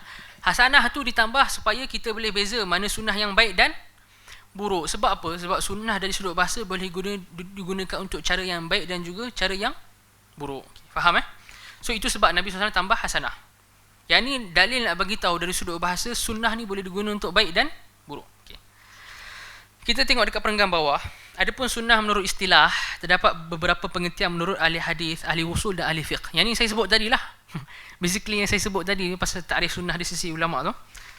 Menurut istilah ahli hadis, sunnah adalah apa yang disandarkan kepada Nabi SAW baik berupa ucapan, perbuatan, ketetapan ataupun sifat baik fisik. Fisik ni apa? Sifat fizikal Nabi SAW. Rambut Nabi SAW macam mana, badan Nabi SAW macam mana, cara makan macam mana, cara jalan macam mana SAW. Ini kita tengok kitab-kitab macam Syama'il Muhammadiyah kan. Ataupun kita cakap akhlak. Akhlak ni, akhlak lah cara adab Nabi SAW, cara Nabi bergaul dan sebagainya. Sebelum diangkat menjadi Nabi atau sesudahnya. So yang ni istilah sunnah di sisi ulama hadis. Istilah sunnah di sisi ulama hadis. Menurut istilah ahli usul, maksud ulama usul fiqh, sunnah diungkapkan untuk setiap perkara yang dinukil Nabi yang tidak dapat dalam Al-Quran tapi diungkapkan Nabi sebagai penjelasan bagi Al-Quran maupun tidak. Menurut istilah ahli fiqh, sunnah diungkapkan untuk setiap perkara yang bukan wajib. Yang saya terang tadi, saya cakap ahli usul tu, Syekh kata kat sini fiqh kan. Sebenarnya tak ada masalah lah di sisi ulama usul fiqh. Nak kata sunnah tu perkara yang digalakkan untuk buat pun betul. Nak dikata yang macam ditakrif kat sini pun betul. Sebab kalau kita buka buku-buku usul fiqh pun, bila mereka takrif sunnah, mereka cakap benda tu lah. Macam kita belajar waraqat kan. Siapa yang belajar mata waraqat, matan yang paling simple dalam usul fiqh pun, memang mereka takrifkan apa? Sunnah ni ma yuthabu ala fi'lihi wa la yu'aqabu ala tarkih. Maksudnya kalau buat dapat pahala, tinggal tak kena apa-apa. Okay. Menurut istilah ahli fiqh, sunnah diungkapkan untuk setiap perkara yang bukan wajib. Dikatakan sesuatu itu sunnah iaitu bukan fardu dan tidak pula haram atau makruh. Ni makruf lah, kita tahu. Namun makna sunnah menurut kebanyakan kalangan salaf lebih luas dari itu. Ni Syekh nak mula masuk kepada dari sudut syarak pula. Kerana mereka mengartikan sunnah dengan makna yang lebih luas dari makna menurut ahli hadis, ahli usul dan ahli fiqh. Mereka mengertikan sunnah sebagai setiap perkara yang sejalan dengan kitabullah dan sunnah Nabi serta para sahabatnya, baik perkara i'tiqad atau ibadah, dan lawannya adalah bid'ah. Dikatakan fulan berada di atas sunnah, artinya amalannya sejalan dengan kitabullah dan sunnah Nabi SAW. Dikatakan fulan di atas bid'ah, artinya amalannya menyisih Quran dan sunnah atau salah satunya. Okay. Yang ni penggunaan sunnah di kalangan ulama salaf. Yang ni kita letak bahagian keempat. Ni saya tak sebut tadi, kita tambah.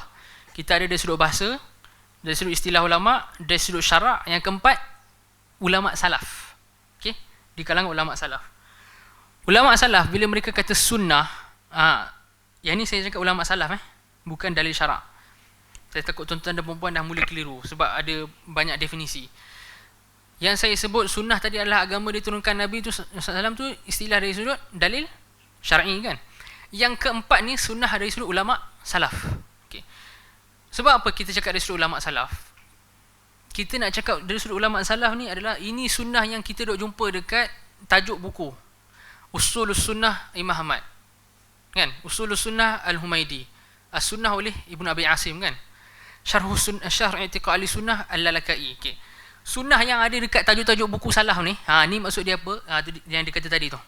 Dia kata setiap perkara yang sejalan dengan kitabullah dan sunnah Nabi SAW serta para sahabatnya, baik dalam i'tiqad ataupun ibadah, iaitu lawan kepada bid'ah.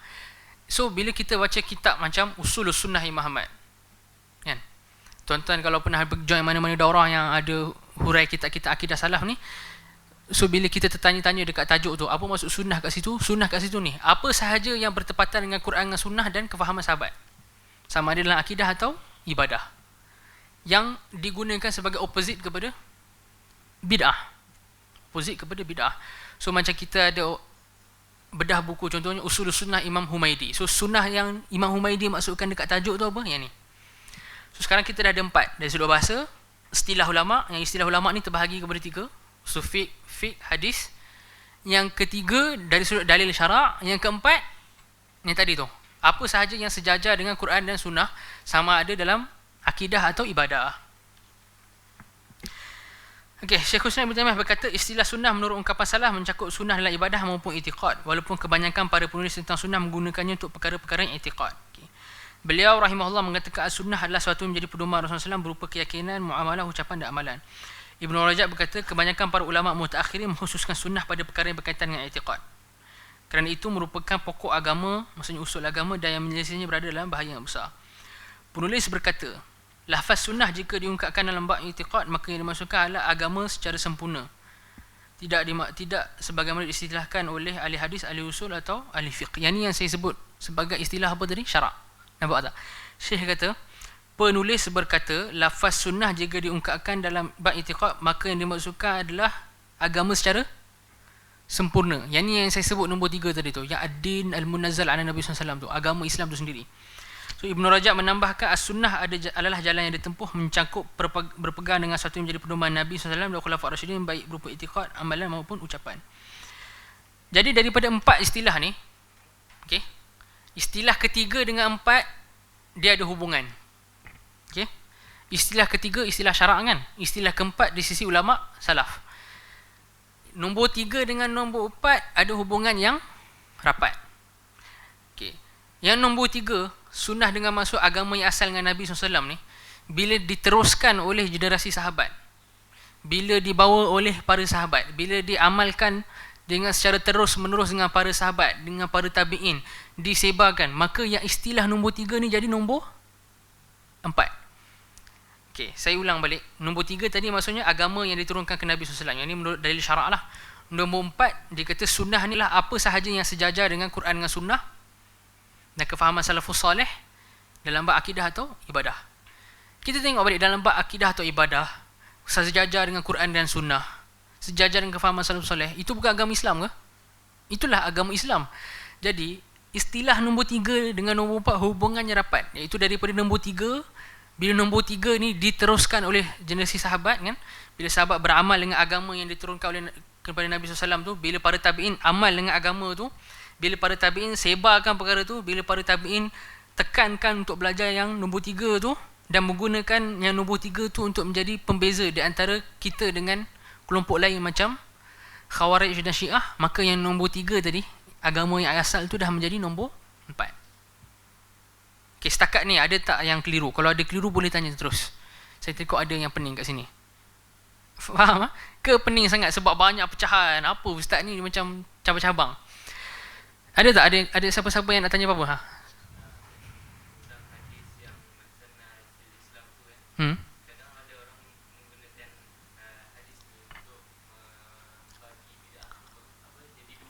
Hmm. Oh. So kalau bid'ah yang baik tak apa. Yang ni kita ada bab khusus tentang bid'ah. Cuma secara mudahnya kita cakap apa yang mereka sebut tu tak tepat lah kalau bahagikan bid'ah kepada baik dan buruk, sebab dalam dalil syarak yang lain pula kata kullu bid'atin dolalah. Tak bercanggah dengan hadis ni ke kalau dia kata bid'ah tu ada baik dan buruk? Okay. Tapi tu masuk pembahasan sufi, saya takut pening pula.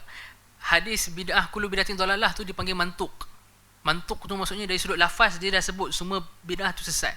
Adapun kalau orang tu faham daripada hadis man sanna fil Islam tu ada masuk bid'ah yang baik dan buruk, yang tu dia panggil mafhum. Kefahaman dia je. So dari sudut ulama usul fiqh, bila mafhum bercanggah dengan mantuk, mantuk menang. Tapi tu pembahasan bab bid'ah nantilah, kita skip dulu. Okey. Tentang sunnah ni ada tak yang pening? Ada tak siapa-siapa nak tanya apa-apa? Ke faham? Siapa rasa dia faham? Boleh angkat tangan. Kalau tak faham 100% pun dia faham 70%, 60%, ada tak? Okey, alhamdulillah. Okey, adalah juga. So adalah juga kan. Secara saya bagi kesimpulan lagi mudah, sebab saya punya objektif hari ni nak fahamkan apa yang ada dalam buku ni. Kalau objektif ni tak tercapai, apa guna saya dekat sini kan? So saya kena laksanakan tanggungjawab saya lah. Ni tanggungjawab saya sebagai orang yang ada kat depan untuk mengajar ni, kena bagi orang faham. So sunnah ada 4, saya cakap sekali lagi. Bahasa, bila kita nak definisikan sunnah dari sudut bahasa, dari sudut istilah ulama', dari sudut syarak, dan keempat di sisi penggunaan ulama' salaf. Ulama' salaf ni ulama' yang awal-awal je, maksudnya generasi sahabat, tabi'in, tabi'in. Empat-empat berbeza. Sunnah dari sudut bahasa merujuk kepada apa-apa sahaja cara atau jalan, sama ada baik atau buruk. Itu dari sudut bahasa. Dari sudut istilah, ada perbezaan masuk sunnah di sisi ulama' hadis, ulama' usul fiqh, ulama' fiqh. Okay. Dari sudut syarak, sunnah tu adalah Islam, Islam tu adalah sunnah. Nombor 4, sunnah tu pada di sisi ulama' salaf, ya, bila Imam Ahmad kata sunnah, usulus sunnah indana at-tamassuk bi kitabillah dan sebagainya. Bila ulama' salaf guna perkataan sunnah, maksudnya apa sahaja yang sejajar dengan Al-Quran dan sunnah dan kefahaman salafus soleh, sama ada pada i'tiqad ataupun ibadah, akidah atau ibadah. Okay. Itu 4 maksud tarifan tu. Jadi macam yang saya sebut tadi, bila kita nak guna label ahli sunnah, kita merujuk kepada nombor 3. Ha?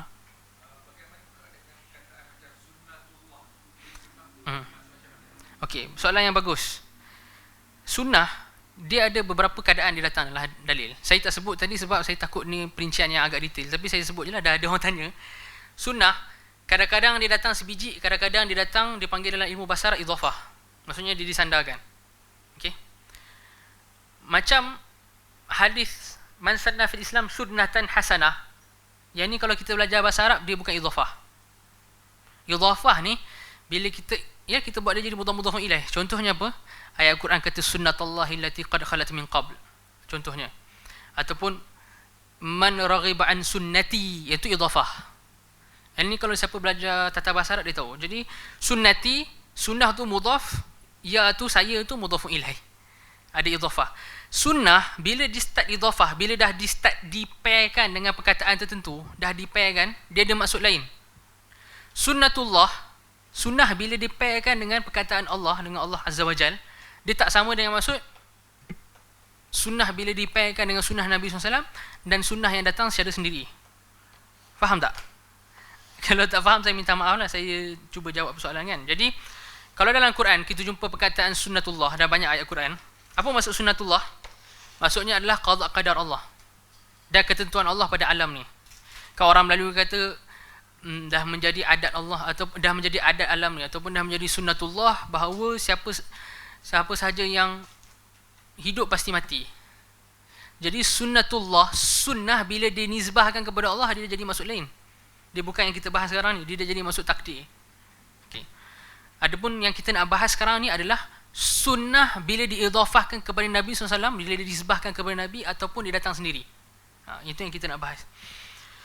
Jadi sunnat Nabi SAW ataupun sunnah yang datang secara sendirinya tanpa disandar ke apa-apa, yang tu yang kita nak bahas. So kita dah cakap tadi, sunnah yang datang dalam dalil syarak ni, yang tak dinisbahkan kepada apa-apa ni, dia adalah bermaksud agama itu sendiri, yang kemudian bila agama ni diamalkan oleh para sahabat, difahami oleh para sahabat, diamalkan oleh para tabi'in, difahami oleh para tabi'in, dia dah berubah daripada makna ketiga jadi nombor 4.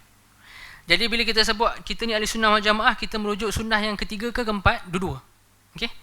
Yang penting kita tak merujuk pada yang nombor 1 dan nombor 2. Okey. Yang tu, kalau yang tu faham, alhamdulillah. Yang tu saya kira berjayalah objektif saya pada bab pertama ni. Okay, alhamdulillah. Bab nombor 2, nama-nama syar'i bagi ahli sunnah. Okay, sekarang ni tuan-tuan dan puan-puan dah clear apa maksud syar'i kan? Iaitu apa yang datang dalam dalil. Jadi sekarang ni kita nak tengok branding ataupun nama-nama yang merujuk kepada ahli sunnah wal jamaah yang berbagai-bagai. Tapi semuanya datang dalam dalil Quran dengan sunnah. Sebab bila cakap sini nama-nama syar'i. Kan kita cakap kan syar'i kan, syar'an. Ahli sesuatu, kita tahu ada kata dekat Musab 41 tu, ahli sesuatu adalah orang paling special terhadap sesuatu itu. Secara bahasa dia katakan ahli seseorang adalah orang yang paling special. Special ni apa? Khusus. Bila kita cakap ahlu, kan macam contohnya orang yang hafal Quran dipanggil ahlul Quran kan. Apa maksud ahlul Quran? Orang yang paling khusus dengan Quran. Sebab apa dipanggil orang yang paling khusus dengan Quran? Sebab pagi, petang, siang, malam kerja dia hafal Quran dan murajaah Quran. Ahlul hadis, bila kata ahlul hadis, maksudnya special, pengkhususan dia hadis. Maksudnya dia ni orang yang bergelumang dengan hadis pagi, petang dan siang dan malam. Itu yang dimasukkan kat sini lah. Maka makna ahlus sunnah, orang yang paling khusus terhadap sunnah dan paling banyak berpegang teguh dengannya serta mengikutinya, baik dalam ucapan, perbuatan maupun keyakinan. Lafaz ini menjadi salah satu istilah yang diukuhkan dengan maksud salah satu dari dua makna berikut. Makna pertama, makna umum. Termasuk di dalamnya orang yang menisbahkan diri kepada Islam selain kaum Syiah Rafidah. Okey. Kemudian ada makna kedua. Makna kedua maknanya lebih khusus dan lebih sempit dari makna yang umum, iaitu ahlus sunnah yang murni, yang terbebas dari bid'ah, terkecuali dari setiap pengikut hawa nafsu dan ahli bid'ah seperti Khawarij, Jahmiyah, Murji'ah, Syiah dan selain mereka dari kalangan ahli bid'ah. Okey.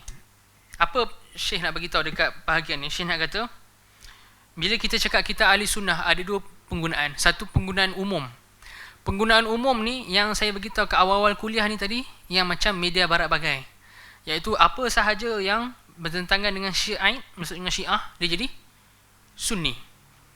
Yang ni makna umum. Bahkan siapa guna makna ni? Ibn Taymiyah pun guna. Ibn Taymiyah rahimahullah dalam sebahagian penulisan beliau, bila refer kepada bandar tu, kalau dalam bandar tu hanya ada Syiah dan kita cakap contohnya Mu'tazilah lah kita cakap, ataupun kita cakap Kullabiyah, Syiah ataupun Mu'tazilah atau Kullabiyah kan. Dalam bandar tu hanya ada dua ni je. Okay, katakanlah kita ada satu bandar tertentu ni, dalam bandar tu kelompok umat Islam dia hanya ada dua grup je. Either either Syiah ataupun Mu'tazilah katakan. Kita ambil Mu'tazilah sebagai contoh. Dalam kes ni, dalam bandar ni yang ada hanya ada Syiah atau Mu'tazilah ni, Mu'tazilah ni direfer sebagai ahli sunnah dengan makna umum. Jangan tuan-tuan dan puan-puan, oh apa ustaz ni sesatnya. bukan maksud saya ahli sunnah Mu'tazilah atau ahli sunnah, tak. Tapi dalam kes ni, bila kita buat comparison dengan Syiah, Mu'tazilah jadi ahli sunnah. Yang ini dengan penggunaan umum. Maksudnya secara penggunaan umum, anything yang opposite kepada Syiah dia jadi sunnah. Penggunaan ni Ibn Taymiyah pun pakai, tapi Ibn Taymiyah maksudkan, bukan Ibn Taymiyah nak kata Mu'tazilah itulah ahli sunnah yang sebenar. Tak. Ibn Taymiyah nak kata dalam isu ni Mu'tazilah menepati sunnah sebab Mu'tazilah tak kafirkan sahabat, tapi Syiah kafir. Tu je. Dalam kes tu Mu'tazilah lebih menepati sunnah daripada Syiah. Nampak tak? Walaupun Mu'tazilah terkemudian, basically Syiah lah. Kalau tuan-tuan dan puan-puan tanya zaman sekarang ni Mu'tazilah ada ke tak? Syiah is Mu'tazilah. Okay? Ni saya tengah cakap Mu'tazilah dulu ni, zaman Imam Ahmad ni. Zaman-zaman Mu'tazilah sebelum dia dah diserap masuk dalam Syiah. Sebab zaman sekarang Syiah is basically Mu'tazilah lah dalam banyak pendapat. Cuma zaman dulu sebelum Mu'tazilah diserap dalam Syiah, okay, Mu'tazilah ni dalam akidah mereka tak ada mengkafirkan sahabat. Jadi disebabkan dalam kes terpencil tu dia menepati sunnah sebab dia tak kafirkan sahabat, kita refer dia sebagai ahli sunnah kat tempat tu. Okay. Adakah ini bermaksud mereka tu memang ahli sunnah wal jamaah secara mutlak? Tak. Adakah mereka tu ahli sunnah jamaah yang dimasukkan secara khusus, yang kita nak cakap yang ni lah yang dipuji oleh Nabi SAW, yang ni lah yang diajarkan oleh para sahabat dengan tabi'in dengan ulama-ulama salaf? Adakah yang tu? Tak. Okay, faham So ada dua penggunaan. Saya terangkan dekat sini supaya apa? Sebab kadang-kadang orang timbul syubhat. Dia kata, tengok Ibn Taymiyah pun refer Mu'tazilah, bahkan Asy'ariyah pun sebagai ahli sunnah. Kan? So kita kena faham, bila Ibn Taymiyah refer mereka tu sebagai ahli sunnah, dia merujuk kepada yang mana? Makna pertama tadi tu. Maksudnya dalam certain issue, bila dibandingkan dengan firqah macam Syiah dan sebagainya, dia lebih menepati sunnah. Okay, faham Alhamdulillah. Setiap kali kita faham, kita kena sebut Alhamdulillah. Sebab faham ni, okay, saya keluar tajuk, tapi saya keluar tajuk sikit lah. Faham ni adalah satu nikmat dan kurniaan yang Allah bagi. Kan? Kalau Allah tak nak bagi, kita tak faham pun. Walaupun saya cakap 100 jam menghuraikan dekat tuan-tuan dan perempuan dengan apa-apa bahasa sekalipun, dengan semua bahasa, kalau saya hurai dengan gambar rajah, dengan lukisan, dengan apa semua, kalau Allah tak nak bagi, kita takkan faham. Tapi kalau kita faham, itu tanda Allah nak bagi, dan dia satu nikmat. Kan? Hadis yang masyhur, man yuridillahu bi khairan yufaqihu fid din, hadis Bukhari. Siapa yang Allah kehendaki baginya kebaikan, Allah fahamkan dia terhadap agama. Jadi faham ni satu nikmat. Bila kita faham, kita cakap Alhamdulillah. Okey. Syekhul Islam Ibn Taymiyah berkata, ni masih lagi dekat perenggan kedua, surah 42. Syekhul Islam Ibn Taymiyah berkata, istilah ahli sunnah digunakan untuk siapa sahaja yang menetapkan khilafah yang tiga, Abu Bakar, Umar dan Uthman. Maka masuk ke dalamnya seluruh kelompok kecuali Syiah Rafidhah. Okey, yang ni refer kepada makna pertama ke kedua? Makna pertama, makna umum Jangan terkejut Ibn Taymiyah kata macam ni. Jangan kita copy paste. Ini satu lagi perangai orang. Saya malah nak keluar tajuk, tapi ini satu lagi perangai orang. Kita nak ambil teks ulama, kita kena faham secara holistik. Jangan ambil teks Ibn Taymiyah ni dalam satu perenggan ni, screenshot dekat phone, buat upload status. Tengok Ibn Taymiyah kata semua ahli sunnah selain Syiah. Tepat tak? Tak tepat. Kenapa kita cakap salah perkara tu? Sebab untuk kita faham betul-betul maksud Ibn Taymiyah terhadap perkataan ahli sunnah, kita kena kumpul semua teks. Kena tengok kitab Ibn Taymiyah satu persatu, baru dapat gambaran umum. Ada pun perbuatan screenshot ambil separuh-separuh ni, perbuatan siapa? Ini perbuatan orang yang tak amanah dalam ilmu, orang yang tak jujur dalam ilmu. Kita bukan macam tu. So perenggan yang ni, Ibn Taymiyah kata, istilah ahli sunnah digunakan untuk siapa sahaja yang meletakkan khilafah yang tiga, maka masuk ke dalamnya seluruh kelompok kecuali Syiah Rafidhah. Boleh tak kita copy paste macam tu? Tak boleh. Kalau kita copy paste, kita kena terangkan. Ibn Taymiyah masukkan dalam this paragraph secara khususnya adalah ahli sunnah dengan makna umum. Okay? Sebab biasa orang buat. Bukan je orang buat, kadang-kadang ada ilmuwan pun buat. Dipanggil Batrun Nas. Dalam bahasa Arab dia Batrun Nas. Batrun Nas ni dia potong statement tu lah, dia ambil separuh-separuh je. Okay. Dan terkadang maksudnya ialah ahli hadis dan sunnah yang murni.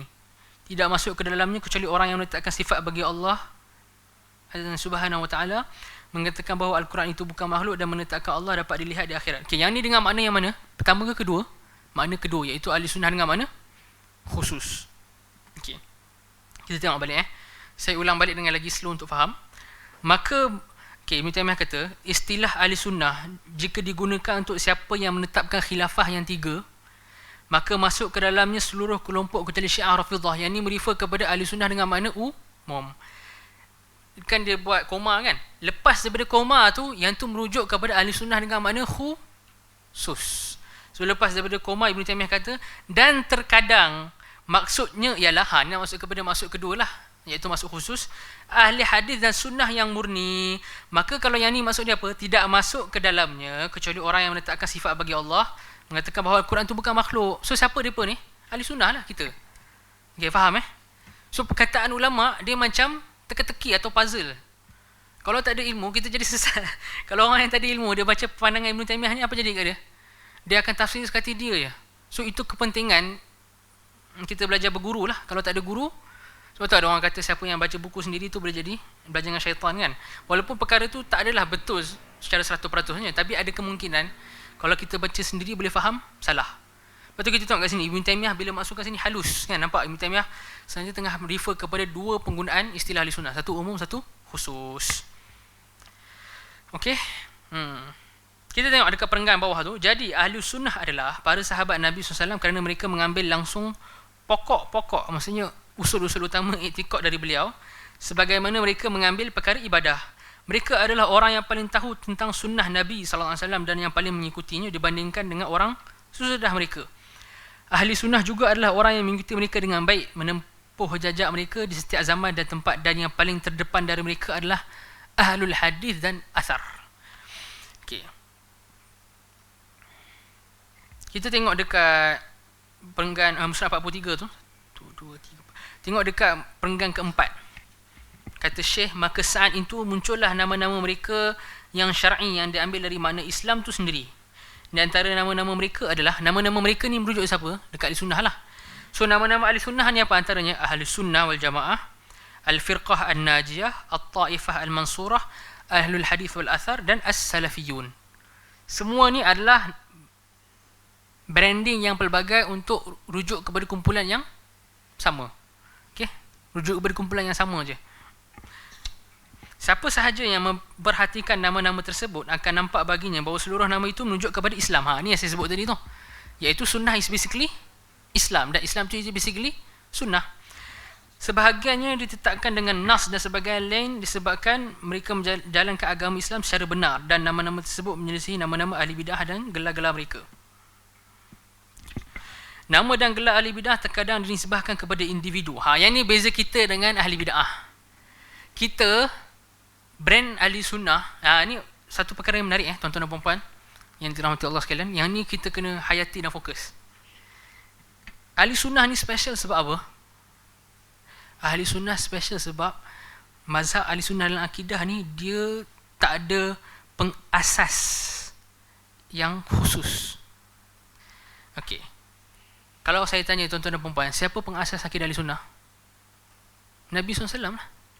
Selain Nabi SAW, ada tak imam tertentu yang dijadikan dia tu lah pengasas? Tak ada. Semua kelompok selain ahli sunnah jamaah, branding dia berdasarkan pengasas. Jahmiyah merujuk kepada Jaham bin Safwan. Mu'tazilah rujuk kepada Wasil bin Atta'. Yang Wasil bin Atta' ni sebab dia keluar daripada majlis Hasan al-Basri dapat gelaran Mu'tazil. I'tizal lah, dia keluar daripada majlis. Asy'ariyah refer kepada Abul Hasan al-Asy'ari. Maturidiyah refer kepada Abu Mansur al-Maturidi. Kan? Khawarij dengan Syiah. Khawarij dengan Syiah siapa pengasas? Khawarij ni tak ada nama tertentu, tak adalah, tapi kelompok tu memang muncul zaman bila perang antara Muawiyah dengan Sayyidina Ali kan. Kemudian Syiah muncul lepas tu. Syiah muncul lepas Khawarij. So bid'ah first yang muncul dalam Islam ni Khawarij. Okay? Lepas Khawarij keluar, tak lama lepas tu keluar Syiah. Kalau orang tanya timeline ni macam mana? Timeline ni Syiah keluar dalam Khawarij keluar dalam 35. Waktu pembunuhan Sayyidina Uthman. Dan lagi jelas Khawarij keluar ni waktu lepas habis perang Siffin. Perang Siffin ke perang Jamal? Saya tak ingat secara pasti. Saya perang Siffin. Lepas peristiwa tahkim tu, Khawarij keluar daripada kelompok Sayyidina Ali, 6,000 orang, diorang buat geng sendiri. Kemudian diorang perang Sayyidina Ali lah, tapi mereka ni keluar daripada kelompok Sayyidina Ali. Sebab tu nama mereka ni Khawarij. Keluar, Khawarijah keluar daripada geng Sayyidina Ali. Asalnya Khawarij ni anak murid pula, tentera siapa? Tentera Sayyidina Ali. Kemudian mereka keluar duduk dekat lembah nama Harura. Sebab tu Haruri ini refer kepada Khawarij. Okay. Mereka memang ada semua firqah selain ahli sunnah sama ada dinisbahkan kepada pengasas dia. Nama firqah tu refer kepada pengasas, ataupun firqah tu ada timeline permulaan dia muncul. Okay, ada permulaan lah, kira tahun berapa dia muncul. Adapun ahli sunnah wal jamaah, dia tak ada imam tertentu, sebab imam paling utama ahli sunnah wal jamaah Nabi SAW sendirilah. Kedua, dia dah muncul sejajar dengan muncul Islam tu sendiri. Dia tak ada tarikh. Dia bukan macam, okey, munculnya Jahmiyah 100 lebih hijrah, munculnya Mu'tazilah 110. Sebab dia rujuk kepada tokoh pengasas. Ahli sunnah dia tak ada macam tu. Ahli sunnah sebabkan imam ahli sunnah adalah Muhammad sallallahu alaihi wasallam, Nabi Muhammad sallallahu alaihi wasallam, maka tak ada kat sana kita nisbahkan sunnah ni kepada imam tertentu, tokoh tertentu. Dan pada masa yang sama, sunnah ni juga tak ada kita cakap permulaan timeline. Bahkan timeline dia adalah sejajar dengan timeline Islam tu sendiri. Yang ni kalau kita perhati, yang ni adalah ini cukup jadi bukti bahawa siapa yang betul, siapa yang stick. Okay, kita nak main hujah, tapi hujah ni orang ulama mantik kata khatabiah lah. Khatabiah ni bukan hujah yang 100% betul pun, tapi dia lebih kepada emosi. Macam kalau ikut Plato dia panggil appeal to emotion, tapi tak apalah, kita main je hujah ni. Dari sudut appeal to emotion ni, siapa yang nampak macam betul? Yang dia punya kemunculan dia terkemudian daripada generasi Nabi SAW ke orang yang ikut benda yang sama dengan Nabi bawa? Saya tanya tuan-tuan dan puan, kemunculan macam mazhab Maturidi bila?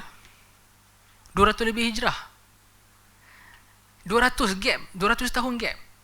Sekarang ni kita nak follow yang gapnya beratus tahun lepas Nabi SAW ke, ataupun ikut yang asal? So yang paling tepat adalah yang ikut original. Yang paling original lah yang paling tepat. Yang lain-lain tu dia macam tiruan sikit. Kalau kita bayangkan, kita ada satu yang buat Nike atau Nike atau Adidas, kemudian datang lepas lain yang ambil branding lain, Adidas ke apa, yang lebih kurang sama tapi datang terkemudian. Nampak? Jadi yang ni sejujurnya ini bukan hujah 100% kuat pun. Yang ni lebih hujah emosi je. Tapi hujah ni sepatutnya jadi hujah yang cukup kuat untuk buat kita fikir. Dia dah cukup buat untuk buat kita fikir, ya tak ya juga. Kan? Kenapa kita nisbah kepada satu perkara yang datang ratusan tahun terkemudian, ataupun dengan version Islam yang dibawa oleh pengasas tertentu? Kenapa kita tak ambil original versionnya? Tak, version yang tertentu ni updated lagi bagus. Takkan nak kata yang updated ni yang lagi bagus daripada version asal yang dibawa oleh Nabi sendiri? Problematik tak? Okay, kita cakap kita ikut version terkemudian. Version terkemudian ni improved and updated. Improved and updated ni, dia nak kata dia lagi improve daripada version yang siapa bawa? Nabi SAW bawa. Logik tak? Tak logik ya. Yang ni saya tak masuk hujah qat'i ke tak qat'i. Yang ni hujah kita cakap main emosi je ni. Yang ni hujah kita panggil khatabiah. Adillah khatabiah. Ulama mantik kata adillah khatabiah. Adillah khatabiah ni tak mesti betul pun, tapi dia cukup untuk main emosi. So kalau kita adillah khatabiah ni cukup dah untuk kita fikir balik, ya tak ya juga kan. Kenapa kita nak ikut updated version sedangkan original tu akan kekal lagi hebat daripada yang updated? Dalam Islam ni, versi dia tak ada 2.0, 3.0, yang 3.0 better daripada 0.0. Tak ada. Dia yang 1.0 tu akan sentiasa lagi bagus daripada 3.0, 4.0 sampailah 1000.0 pun. Yang 1.0 yang dibawa oleh Nabi SAW yang tu kekal terbaik. Ini benda yang asas yang sepatutnya siapa yang mengaku di Islam dan faham manhaj dakwah Nabi, dia akan akui memanglah Nabi bawa SAW version terbaik. Kan? Sebab itulah Nabi SAW kata, kalau orang tanya, Ustaz cakap sedap, apa dalil? Dalil mudah, khairun nas qarni, sebaik-baik manusia zaman aku. Ataupun dengan tafsiran zaman moden ni, version paling bagus version aku. Khairun nas qarni, version paling bagus version aku, bukan version 3.0, 4.0 yang terkemudian tu. Okey? Yang ni saya main istilah-istilah muda ni apa, nak mudahkan tuan-tuan dan puan-puan faham kan? Nak mudahkan tuan-tuan dan puan-puan faham. Okey. Lagi kita akan rehat lagi 15 minit. Kita sambung sikit. Kita rehat. Macam saya sebut tadi, setiap kelompok ahli bidah dia akan nisbahkan diri dia kepada tokoh tertentu. Kita tengok. Okey. Musrat 44 Perenggan nombor 2, musrat 44. So yang saya claim tadi, setiap ahli bidah dia mesti nisbah kepada tokoh tertentu. Kita tengok, kita baca sama-sama. Bismillah. Nama dan gelar ahli bidah terkadang dinisbahkan kepada individu. Seperti Jahmiyah dinisbahkan kepada Jaham bin Safwan. Zaidiyah dinisbahkan kepada Zaid bin Ali bin Hussein. Zaid ni antara Ahlul Bait, keturunan Nabi SAW lah.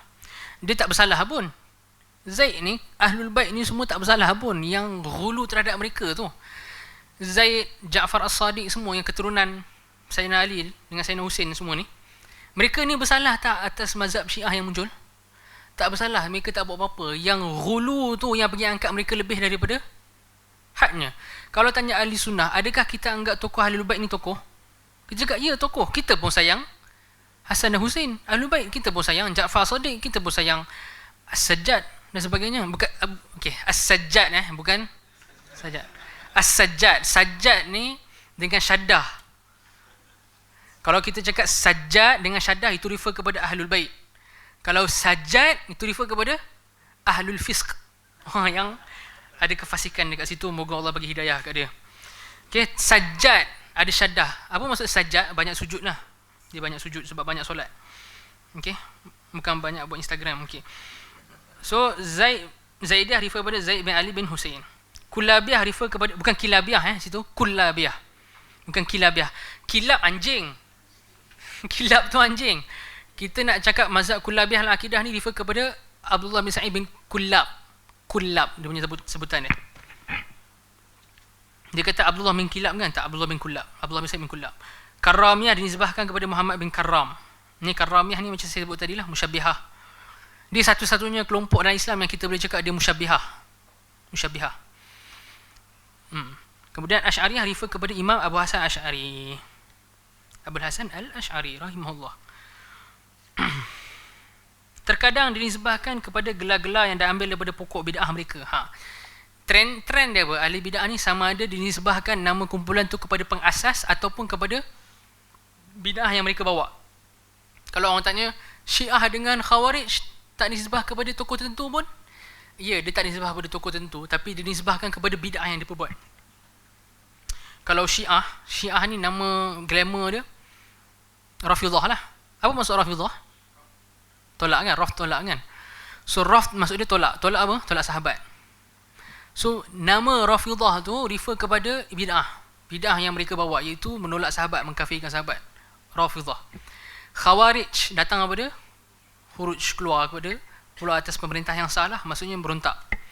Jadi kalau dia tak, dia either dua je, sama ada dinisbahkan kepada pengasas atau dinisbahkan kepada bid'ah yang dia bawa. So branding tu bagus ke tak bagus? Tak bagus lah, sebab satu dia bawa kepada pengasas. Kalau bawa pengasas, macam kita cakap tadi lah, seolah ada version lain yang lagi bagus. Kalau dia bawa kepada bid'ah yang dia bawa, itu lagi jelas bid'ah yang memang salah kan, macam menolak dan mengkafirkan sahabat, keluar atas pemerintah yang sah dan sebagainya. So Syiah dengan Khawarij walaupun tak dinisbahkan kepada tokoh tertentu, tapi nama tu sendiri bawa branding yang buruk, sebab dia merujuk kepada bid'ah. Khawarij merujuk kepada khuruj, keluar atas pemerintah. Syiah Rafidhah merujuk kepada menolak atau mengkafirkan sahabat. Okey.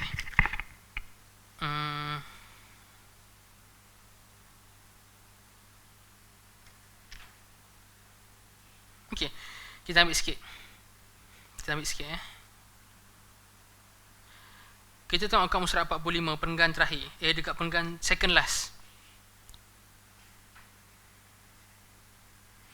Ini nak menceritakan tentang nama-nama ahli sunnah tu. Nama-nama yang mulia ini menyelesaikan setiap nama dari firqah mana pun, ditinjau dari beberapa sisi. Kita nak tengok sisi-sisi perbezaan brand yang ahli sunnah bawa dengan brand-brand lain. Pertama, bahawa nama-nama tersebut merupakan penisbahan yang tidak terpisah walaupun sesaat dengan umat Islam sejak awal terbentuknya di atas manhaj nubuwah. Yang ni yang saya sebut tadi, iaitu ahli sunnah wal jamaah timeline dia sejajar dengan dakwah Nabi SAW sendiri. Dia tak ada satu permulaan pada tarikh tertentu, dan ia mencakup seluruh kaum muslimin di atas jalan generasi pertama serta orang-orang yang mengikuti mereka dalam mengambil ilmu dan metod memahaminya, serta karakteristik dakwah kepadanya. Juga pentingnya membatasi kelompok yang selamat itu hanya pada ahli sunnah wal jamaah, di mana mereka adalah pemilik manhaj ini yang akan selalu ada sampai hari kiamat. Berdasarkan sabda Nabi SAW, la tazalu ta'ifatun min ummati mansuratun 'alal haqq. La tazalu ta'ifatun min ummati mansuratan 'alal haqq. Akan sentiasa ada satu kelompok di kalangan umatku yang tetap teguh di atas kebenaran. Hadis yang masyhur, hadis Sahih Bukhari. Yang ni adalah nama pertama selain ahli sunnah yang merujuk kepada ahli sunnah juga. Kita branding kedua untuk kita lah. So branding kedua untuk kita adalah At-Taifah Al-Mansurah. Apa maksud Al-Mansurah? Yang diberi pertolongan. Apa maksud diberi pertolongan? Maksudnya Allah akan istiqamah kan, dan Allah akan pastikan kelompok yang benar ni akan ada sampai hari kiamat. Itu janji Allah. Sebab berdasarkan hadis ni Nabi SAW kata la tazal ta'ifatun ummati mansuratun alal haq. Akan sentiasa ada dalam umat aku yang menang atas jalan kebenaran. Dalam riwayat lain la tazalu ta'ifatun min ummati zahirina alal haq. Yang akan zahir atas kebenaran, yang akan menang di atas kebenaran. La yadurruhu man khazalahum wala man khalafahum hatta ya'ti amrullah wa hum ala dhalik. Mereka ni akan kekal atas kebenaran dan kelompok ni akan sentiasa ada atas kebenaran hatta ya'ti amrullah, sehinggalah datang kiamat. Wa hum ala dhalik, dan mereka kekal dalam keadaan macam tu. Hadis ni, hadis sahih dalam Sahih Bukhari, satu jaminan daripada Nabi SAW bahawa memang Allah akan pastikan ada dalam umat ni ada satu kelompok yang tu yang paling benar. Kelompok yang paling benar inilah dipanggil At-Taifah Al-Mansurah, yang paling benar, dan macam mana pun dia akan menang akhirnya. Yang macam mana pun hujah dia lah yang paling kuat. Yang macam mana pun dia lah yang akan zahir atas semua firqah yang lain. La yadhurruhum man khazalahum wala man khalafahum. Tak bagi kesan dekat mereka ni orang yang menyelisihi mereka dan orang yang meninggalkan mereka tu. So ahli sunnah ni dia tak terkesan. Orang tentang dia, orang bagi sekatan sebagai politik dan sebagainya, macam mana pun daripada 1400 tahun yang lepas sampai sekarang kekal ada. Dan akan terus kekal ada sampai kiamat. Ini janji siapa? Allah kepada Nabi SAW. Sebab tu Nabi bagi tahu hadis ni kat kita sallallahu alaihi wasallam. Maksudnya memang akan ada taifah mansurah tu. Bahawa nama-nama tersebut mencakup Islam secara keseluruhan, Alkitab dan As-Sunnah, maka ia tidak memiliki tendensi khusus yang bertentangan dengan kitab dan sunnah, baik menambah atau menguranginya. Bahawa nama-nama tersebut sebahagiannya ditetap dengan sunnah yang sahih. Maksudnya apa? Branding kepada ahli sunnah ni sebahagiannya memang ada dalam hadis yang sahih. Macam tadi lah, kalau orang tanya At-Taifah Al-Mansurah ni brandingnya ada dalam dalil tak? Kita cakap ya, ada dalil, dan kita boleh pakai sebab ada dalam dalil. So kita boleh saja nak brand diri kita At-Taifah Al-Mansurah.